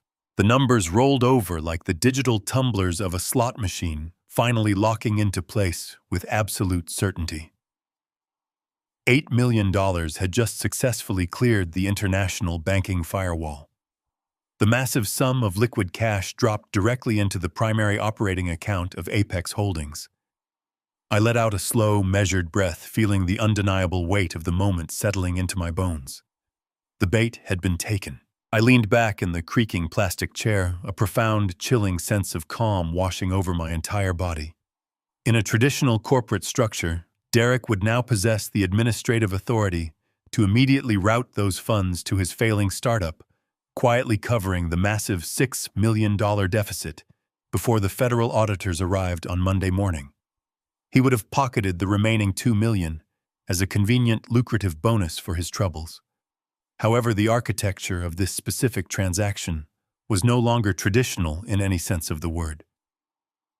Derek was completely oblivious to the brutal corporate warfare Vincent had waged just hours earlier. By aggressively purchasing the umbrella corporation that managed the registered agent service, I had become the supreme executive officer of the entire corporate hierarchy. Apex Holdings was no longer an anonymous shell company rented by my treacherous son-in-law. It was a wholly owned subsidiary of my personal holding firm. Therefore, the $8 million currently sitting in that account did not legally belong to Derek. Under the strict, unforgiving statutes of corporate law, those funds belonged entirely and exclusively to my corporate structure. I was the absolute, uncontested sole signatory on that bank account. Derek's administrative passwords and digital access keys were completely fundamentally useless. He was permanently locked out of his own life raft, left to drown in the very same treacherous waters he had originally intended to use to sink my legacy. Vincent did not pause to celebrate this massive tactical victory. He moved with the ruthless mechanical efficiency of a man who had orchestrated financial demolitions for 3 decades. He pulled his encrypted mobile phone from his charcoal topcoat and placed it on the desk next to his laptop. He bypassed the standard banking portals entirely, utilizing a direct high-security terminal reserved exclusively for senior wealth managers. His fingers danced across the keyboard, initiating an immediate, irrevocable wire sweep of the entire Apex Holdings account. I watched the glowing screen closely as Vincent executed the final command. The $8 million did not simply transfer to another domestic account. Vincent routed the massive sum through a complex labyrinth of international financial institutions, fragmenting the capital across 3 different sovereign banking jurisdictions before seamlessly reassembling it. The funds finally dropped securely into a private, heavily encrypted offshore trust established entirely in my name. This specific trust was legally isolated, heavily fortified, and completely immune to domestic civil litigation or corporate clawbacks. Within a matter of seconds, the staggering balance in the Apex Holdings operating account plummeted from $8 million down to a single, solitary zero. The screen refreshed, confirming the total sweep, leaving behind nothing but an empty ledger that would soon become the central focus of a massive, unyielding federal criminal investigation. The sheer gravity of what we had just accomplished hung heavily in the silent air of the dim motel room. I stared at the large zero on the screen, calculating the absolute destruction that was about to rain down upon the man who had tried to casually discard me. Derek had desperately orchestrated this entire fraudulent scheme to save himself from a devastating federal indictment, but he had blindly constructed his own financial guillotine. To satisfy the relentless demands of the predatory shadow bank, Derek had been forced to sign an aggressive, inescapable personal guarantee for the massive bridge loan. He was legally personally responsible for the entire $8 million commercial debt, bound by a completely unforgiving 15% interest rate that would compound daily. But the money he had just borrowed was completely gone. It had vanished into my untouchable offshore trust without a single trace. Furthermore, the physical collateral he had used to secure that highly dangerous loan no longer belonged to him. By executing the forged power of attorney, Derek had officially transferred the title of my massive estate directly to Apex Holdings. Because I now legally owned Apex Holdings through the corporate parent structure, my company effectively owned my house free and clear, completely insulated from his personal debts. Derek possessed absolutely nothing of any real value. He had no cash to cover his stolen client funds. He had no property left to appease the ruthless lending syndicate. He was staring straight down the dark barrel of a massive federal audit on Monday morning, while simultaneously owing $8 million to a network of violent offshore criminals who specialized in breaking bones to collect their debts. My son-in-law was a dead man walking blindly, stepping off a massive jagged cliff in the freezing dark without a parachute, and he did not even know it yet. The final hours of the year descended upon the snow-dusted hills with a deceptively peaceful silence. From my dim motel room, the audio feed crackled to life, broadcasting the frantic, high-pitched energy of a gala in preparation. Derek and Melanie were transforming my estate into a stage for their ultimate deception. I listened as they shouted instructions to hired caterers and florists, their voices thick with the intoxicating fumes of unearned victory. They were hosting a New Year's Eve gala, a decadent display of opulence designed to mask the rot at the center of their lives. They intended to toast to a new era to announce their relocation to the glitz of Dubai, all while their guests stood on the very floorboards of a house that now legally belonged to my corporate shell. They believed they were masters of the universe, celebrating the spoils of an $8 million heist that had settled so neatly into their grasp. They had no suspicion that the ground beneath their designer shoes was hollow-rigged with the weight of my own design. I stood before the small cracked mirror of the motel bathroom, smoothing the lapels of a heavy midnight blue tuxedo. It was the same suit I had worn to Carolyn's funeral 3 years ago, a somber garment that carried the heavy weight of grief and the sharp, jagged edges of my loss. I touched the silk tie, feeling the fabric against my skin. Back then, I had buried my heart in the frozen earth, grieving the woman who had been the moral compass of our family. Today, as I adjusted my cufflinks, I felt a different kind of finality. I was not burying a person. I was burying a lie. I was systematically, methodically digging the grave for the family that had betrayed me. There would be no more tears. There would be no more hesitation. I had spent years pouring love into a foundation that proved to be made of sand, and now I was watching the tide come in to claim it all. I sat back down at the small table, the glow of the monitors casting long, dancing shadows across the room.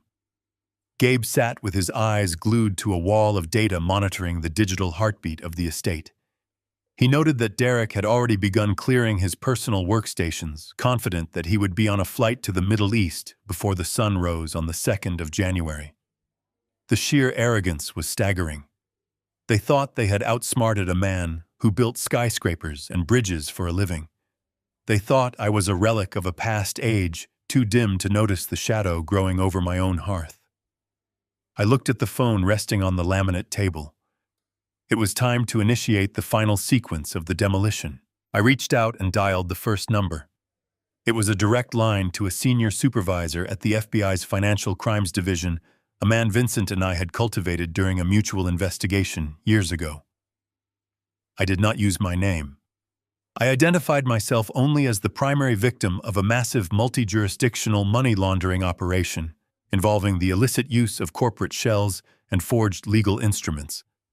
I provided the supervisor with the encrypted link to a cloud server containing every single piece of evidence Gabe and Vincent had painstakingly compiled.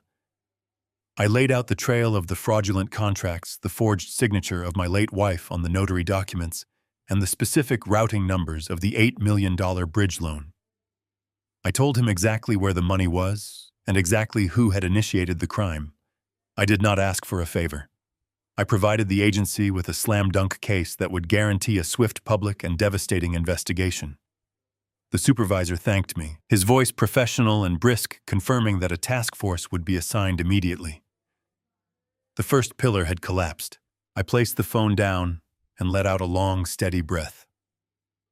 The second call was harder but necessary. I dialed the Westchester County Sheriff requesting the watch commander on duty. I introduced myself as the legal owner of the estate, providing my full government identification and property tax details to establish my authority.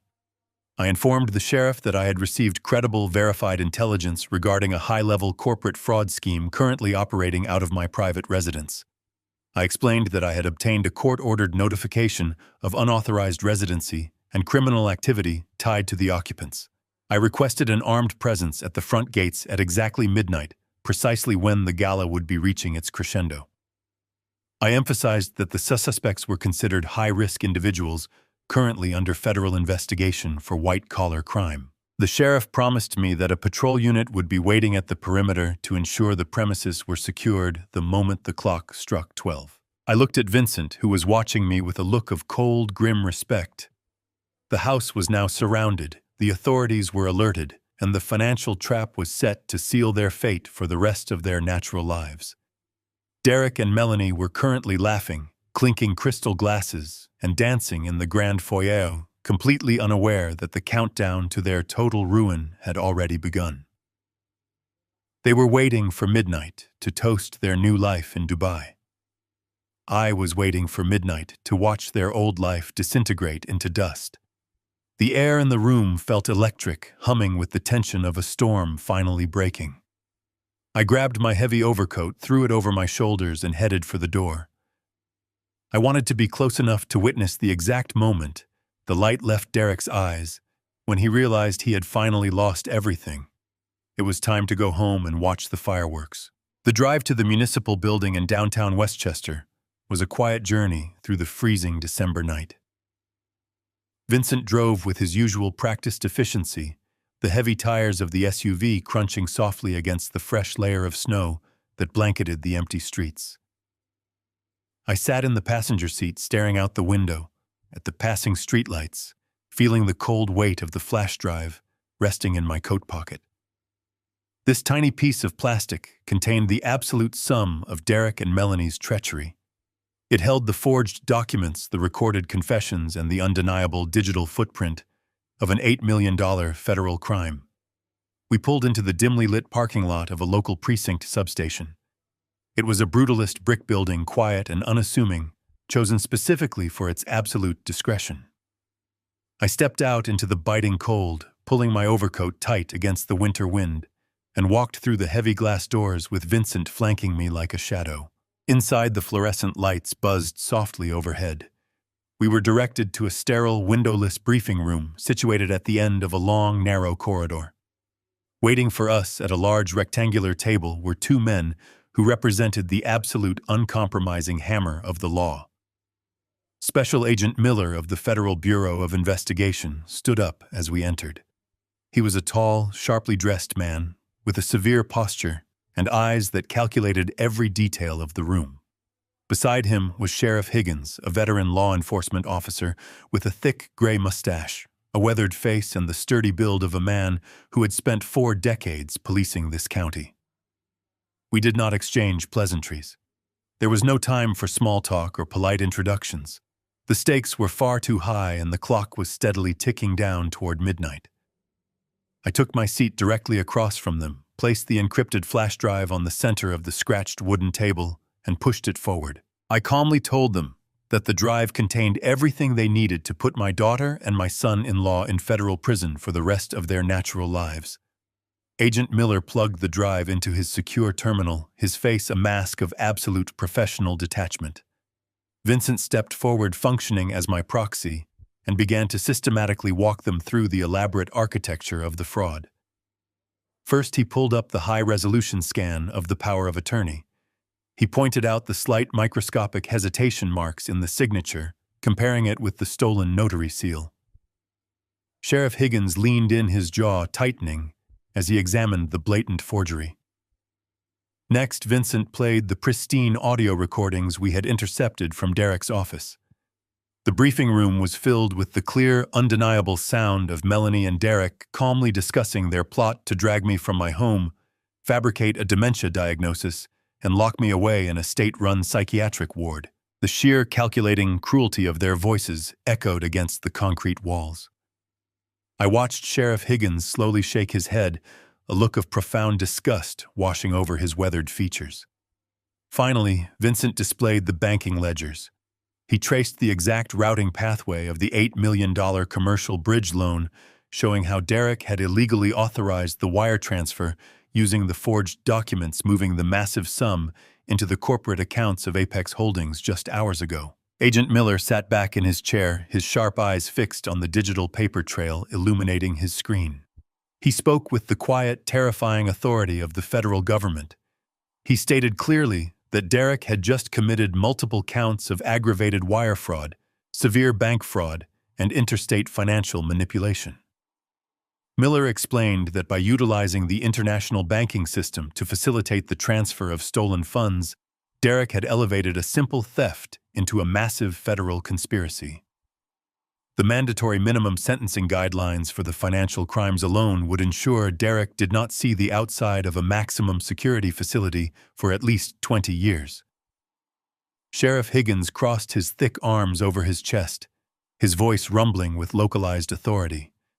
He confirmed that Melanie was equally irrevocably trapped. The audio recordings were a textbook confession to felony elder abuse, a severe state-level crime carrying immediate non-bailable mandatory detention. Combined with her active participation in the forgery of the power of attorney, Melanie was facing decades in a state penitentiary. There would be no sympathetic judges. There would be no comfortable plea deals. The evidence we provided was absolute, undeniable, and completely suffocating. The trap was structurally perfect. I looked at the two officers, the cold reality of the situation finally settling into the quiet room. I told them that the targets were currently residing at my primary estate, surrounded by hundreds of high society guests hosting an opulent New Year gala to celebrate their successful theft. I explained that they believed they were flying to Dubai in the morning and that the $8 million was safely waiting for them in a corporate account. I wanted them arrested tonight, in front of their wealthy friends in the middle of their grand, deceitful celebration. Agent Miller looked at Sheriff Higgins, a silent agreement passing between the two seasoned officers. Miller stood up, closing his laptop with a sharp, decisive snap. He stated that his federal financial task force was already standing by, fully briefed and ready to execute the federal warrants. Sheriff Higgins adjusted his heavy utility belt, confirming that his tactical deputies had already established a secure perimeter around the back access roads of my property. We all looked down at the digital clock glowing on the wall of the briefing room. It was exactly 11:15 in the evening. We had precisely 45 minutes until midnight. We synchronized our watches in perfect and deadly silence. The gala was in full swing. We stepped into the snow, rolling silently toward the estate with our headlights completely turned off. The heavy tactical vehicles rolled to a silent halt at the edge of the lawn. The massive iron gates had been left wide open to accommodate the endless stream of luxury sedans. Sheriff Higgins signaled his deputies with a sharp motion of his gloved hand.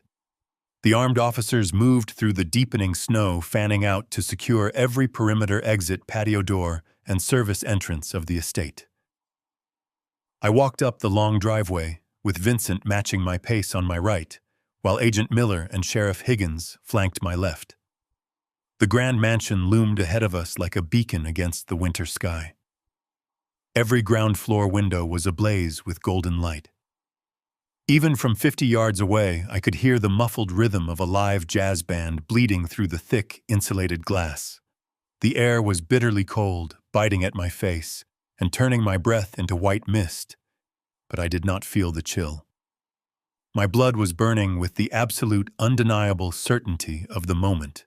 We bypassed the crowded valet station, ignoring the confused stares of the parking attendants, who shrank back at the sight of the federal windbreakers and tactical armor. I did not look at them. I kept my eyes entirely fixed on the massive double oak doors of the main entrance.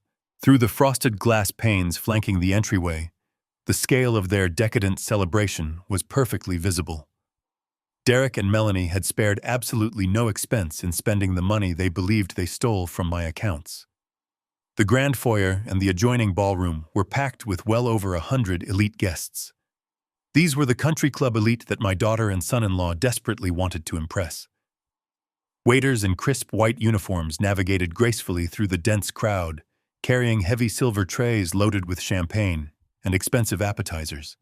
The air inside must have been thick with the cloying scent of designer perfumes and roasted meats.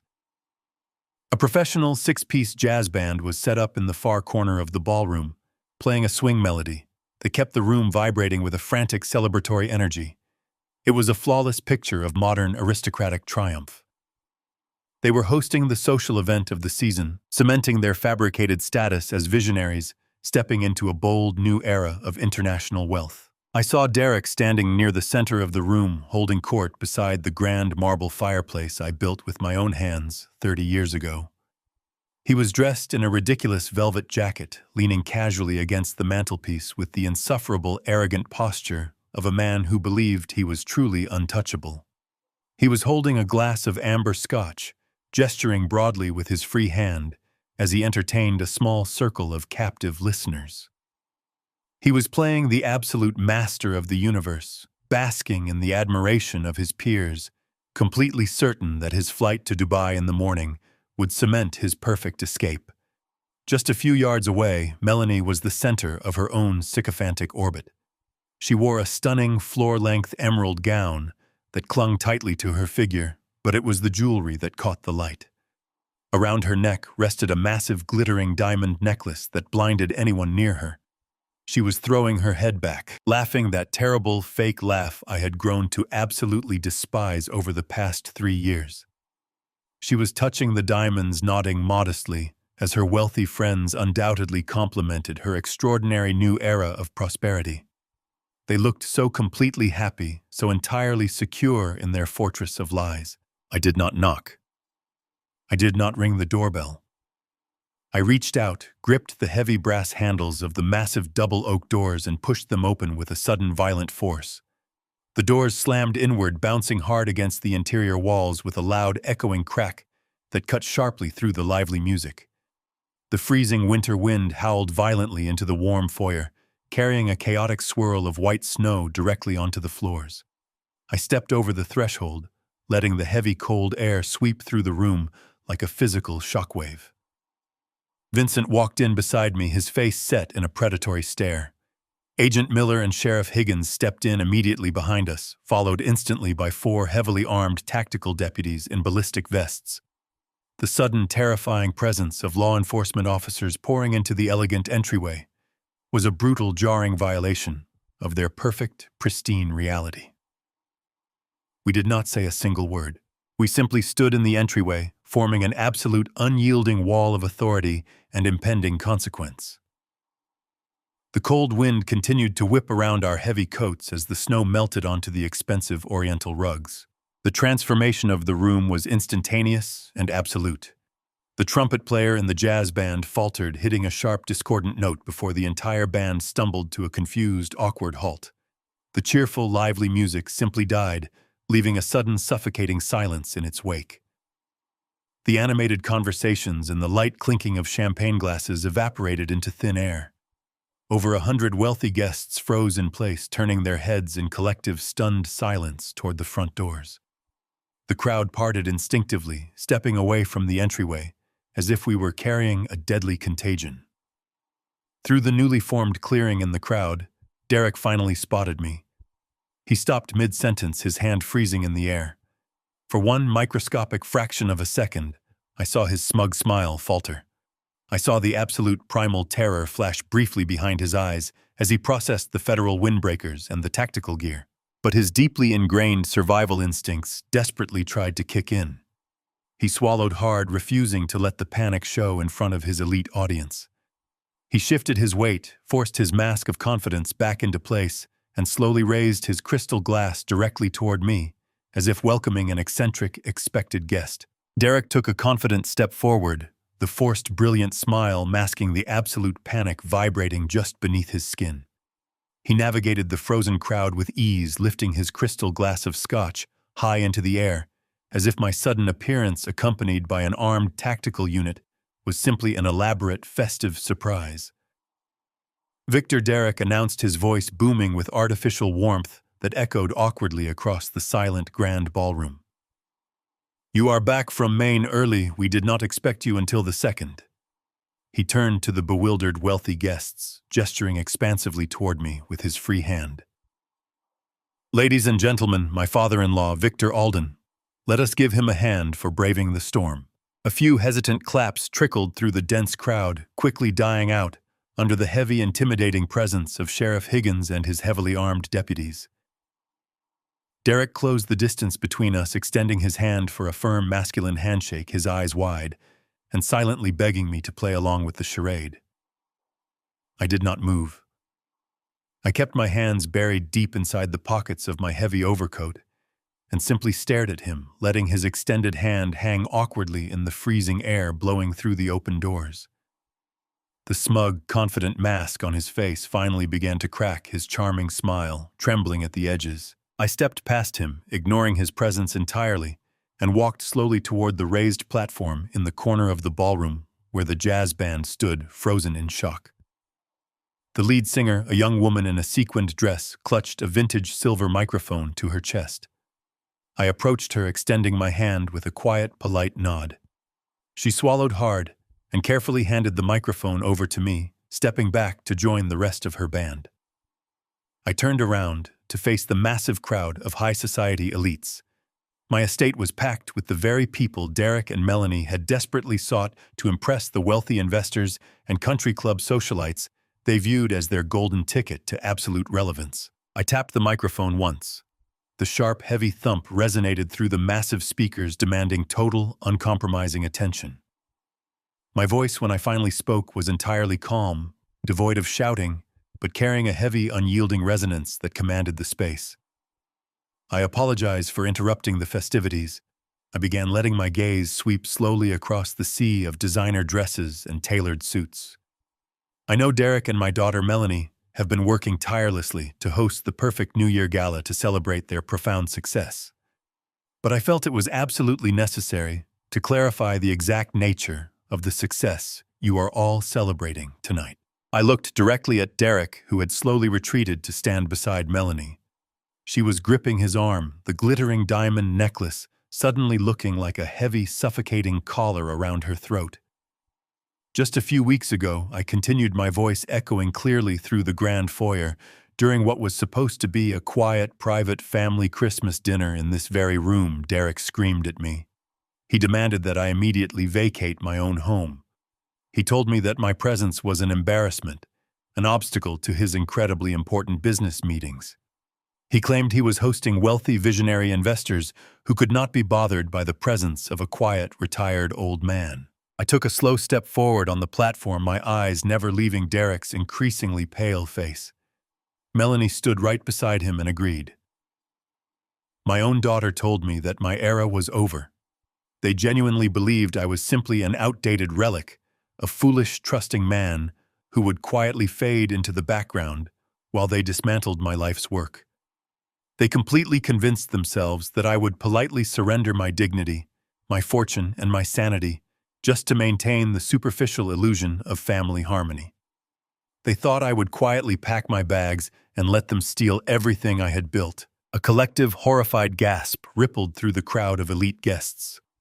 Whispers broke out among the socialites, but I raised my hand, silencing them instantly. So I said, my voice dropping to a harsh, cutting tone. They hatched a brilliant, foolproof plan. Derek thinks he achieved the ultimate victory today. He stands before you tonight, drinking my scotch in my house, entirely convinced that he just legally sold this entire estate to an anonymous Delaware shell company. He thinks he successfully forged my signature, liquidated my property, and secured a massive $8 million payout to fund a luxurious, permanent escape to a beachfront mansion in Dubai starting tomorrow morning. Derek's face was completely drained of color. He looked as though the floor had suddenly opened up beneath him.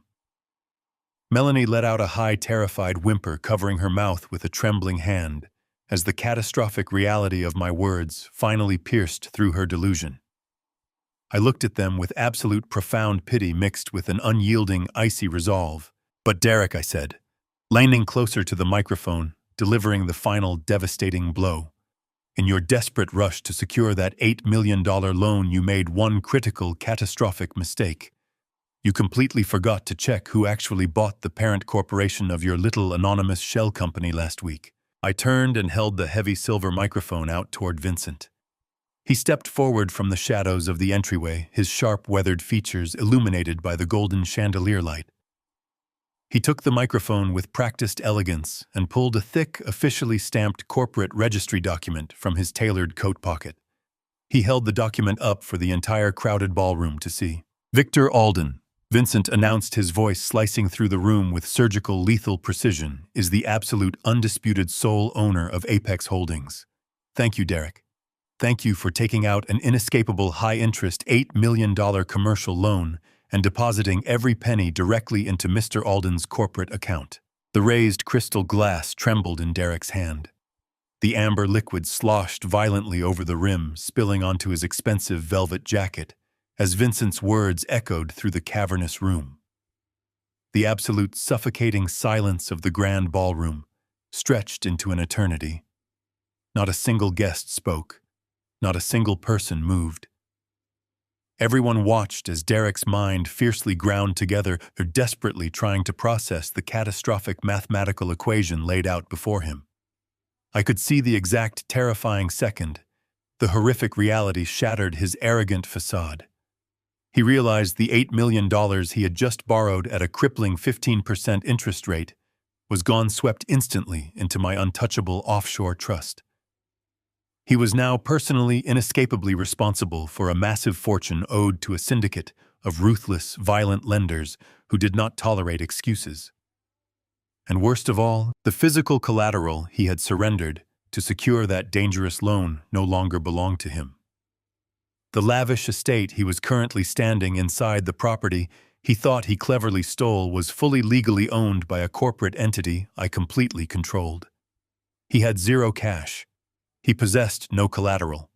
He was mathematically, fundamentally, and irrevocably ruined. The crystal glass slipped from his numb fingers. It hit the floor with a sharp, explosive crash, sending thousands of glittering shards scattering across the polished wood. Derek's knees buckled beneath him.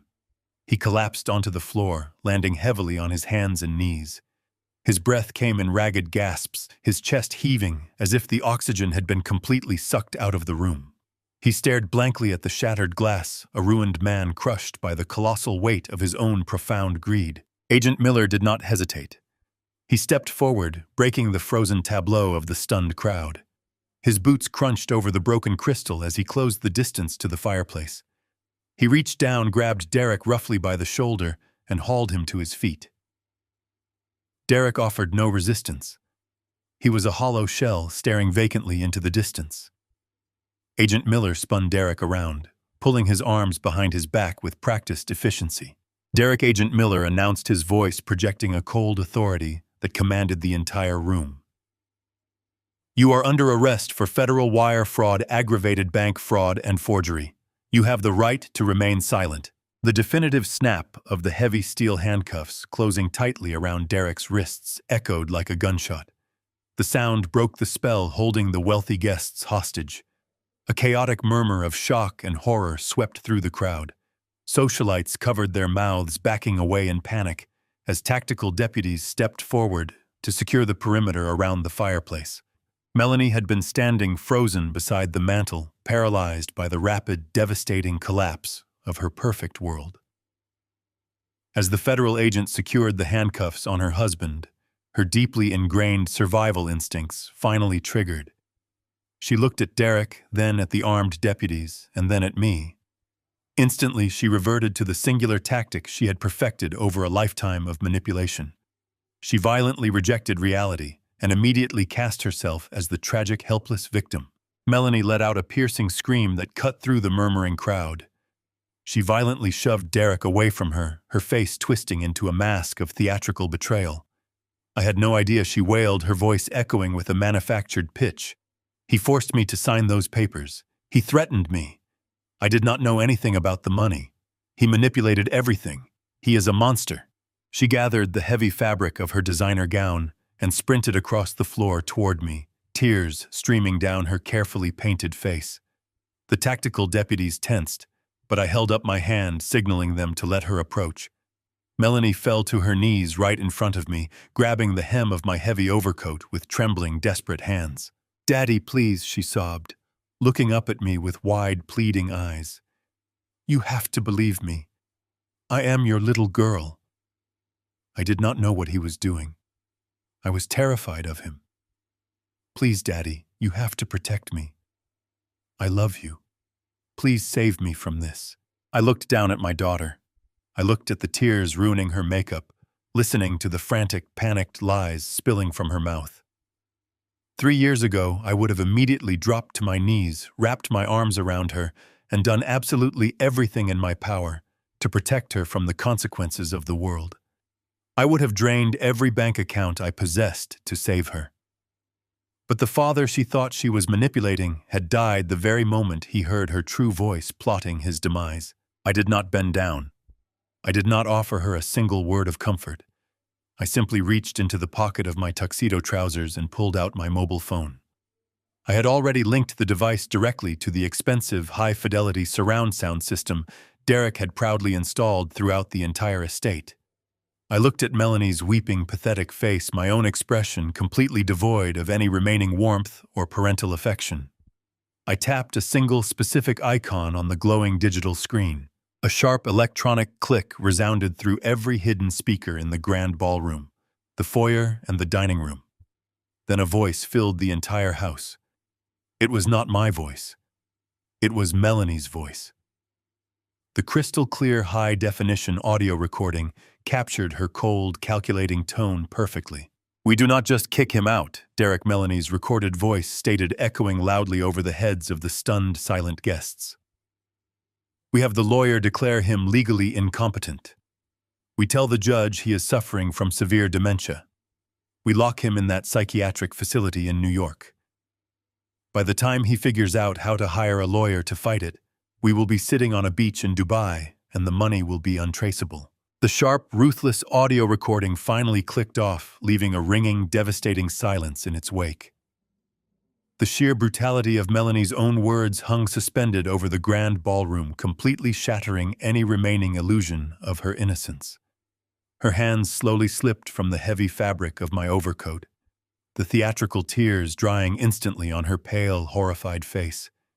She remained frozen on her knees, staring up at me with absolute, unadulterated terror, as the inescapable reality of her situation crushed the breath from her lungs. She had built a meticulously crafted facade of victimhood, and I had just detonated it. Sheriff Higgins did not waste a single moment. He stepped forward with heavy, purposeful strides, his boots echoing loudly on the polished marble floor. He grabbed Melanie firmly by the upper arm and hauled her roughly to her feet. She let out a sharp gasp, stumbling in her expensive designer heels, but the seasoned law enforcement officer offered no quarter whatsoever. He swiftly spun her around, forcing her wrists behind her back with undeniable authority. Melanie Higgins stated, his deep voice carrying the heavy weight of the law, "You are under formal arrest for conspiracy to commit felony elder abuse. You have the absolute right to remain silent." The sheriff continued seamlessly, "And I highly suggest you start utilizing it immediately." The cold, metallic ratcheting of the handcuffs locking tightly around her delicate wrists mirrored the sound of Derek's arrest perfectly. The ultimate finality of this synchronized double arrest finally broke the paralyzed trance of the high society crowd. The glamorous New Year gala instantly dissolved into a frantic, highly chaotic exodus. The wealthy investors, the elite socialites, and the proud country club dignitaries scrambled desperately toward the coat check and the open front doors to escape the unfolding disaster. They bumped forcefully into one another, abandoning their crystal champagne flutes on elegant side tables and dropping extremely expensive appetizers directly onto the polished floor. Absolutely nobody wanted to be visibly associated with a massive federal crime scene. Within mere minutes, the beautiful grand ballroom transformed from a vibrant celebration into a desolate, scattered ruin of broken dreams. Derek remained slumped pathetically on the floor amidst the glittering shards of broken glass. The arrogant master of the corporate universe had completely vanished, suddenly replaced by a broken, sobbing shell of a terrified man who had ultimately lost everything he possessed. Tears streamed freely down his pale face as he realized he was facing decades in federal prison, completely tethered to a violent offshore syndicate with zero resources to buy his way out. He wept loudly, a pathetic guttural sound that echoed terribly through the emptying halls. Melanie fought frantically against Sheriff Higgins's unyielding grip, violently twisting her shoulders and screaming my name with a ragged, desperate intensity. "Daddy, please," she shrieked, her voice cracking painfully as the stern deputies began to march her forcefully toward the door. "You cannot let them do this to me because I am your family. You are supposedly meant to protect me forever. Please tell them to stop this madness right now." I remained completely stoic, watching them with the detached, highly clinical observation of an engineer inspecting a demolished building. The deputies hauled Derek to his trembling feet, gripping him firmly by his expensive velvet lapels. They marched the sobbing, completely broken couple through the grand foyer, their beautiful shoes dragging carelessly across the priceless oriental rugs. As they finally reached the massive double oak doors, the freezing winter wind whipping around them, without any mercy, I finally moved forward to confront them directly. I walked slowly across the wide foyer, my heavy overcoat shifting with each incredibly deliberate step until I stood directly in their immediate path. The deputies paused respectfully, holding the two prisoners firmly in the snowy threshold. Derek slowly raised his tear-stained face, his eyes deeply red and swollen with absolute overwhelming despair. He looked at me completely and utterly destroyed, waiting for a final word of fiery anger or a furious, dramatic fatherly lecture. But I felt absolutely no anger left in my steady heart. The immense structural stress of the past 3 years had been completely released. I looked Derek directly in the eye, my voice emerging perfectly calm, incredibly level, and much colder than the howling snowstorm waiting outside. "Get out," I said quietly. "You are not invited." I then shifted my unwavering gaze to Melanie, holding her terrified, violently weeping stare for one final entirely unbroken moment before I turned my back on her forever. I signaled to the waiting deputies with a brief, dismissive nod. They forcefully shoved Derek and Melanie out into the brutal, freezing night, dragging them aggressively down the stone front steps toward the waiting, brightly lit police tactical transport vehicles. I stood perfectly still in the quiet foyer, watching closely through the frosted glass panes as the heavy steel doors of the police cruisers slammed entirely shut. The large convoy of federal and local law enforcement vehicles slowly rolled down the incredibly long driveway, their red and blue emergency lights flashing silently against the pristine, beautiful white snow. I watched them until the bright taillights disappeared completely beyond the main iron gates, carrying away the absolute last remaining remnants of the highly toxic infection that had deeply poisoned my life. The grand oak doors finally swung fully shut, locking securely. I turned to face my home. The massive house was completely empty, littered with the abandoned debris of a ruined gala. Yet as I breathed the quiet air, the estate felt remarkably lighter. For the first time in 3 long years, the space felt profoundly clean. Vincent and Gabe emerged from the shadows, their faces expressing quiet solidarity. I walked to the mahogany bar cart, poured 3 generous measures of high-end bourbon into crystal tumblers, and handed them to my loyal friends. I raised my glass toward Caroline's beautiful portrait. The structural integrity of my life was finally secure.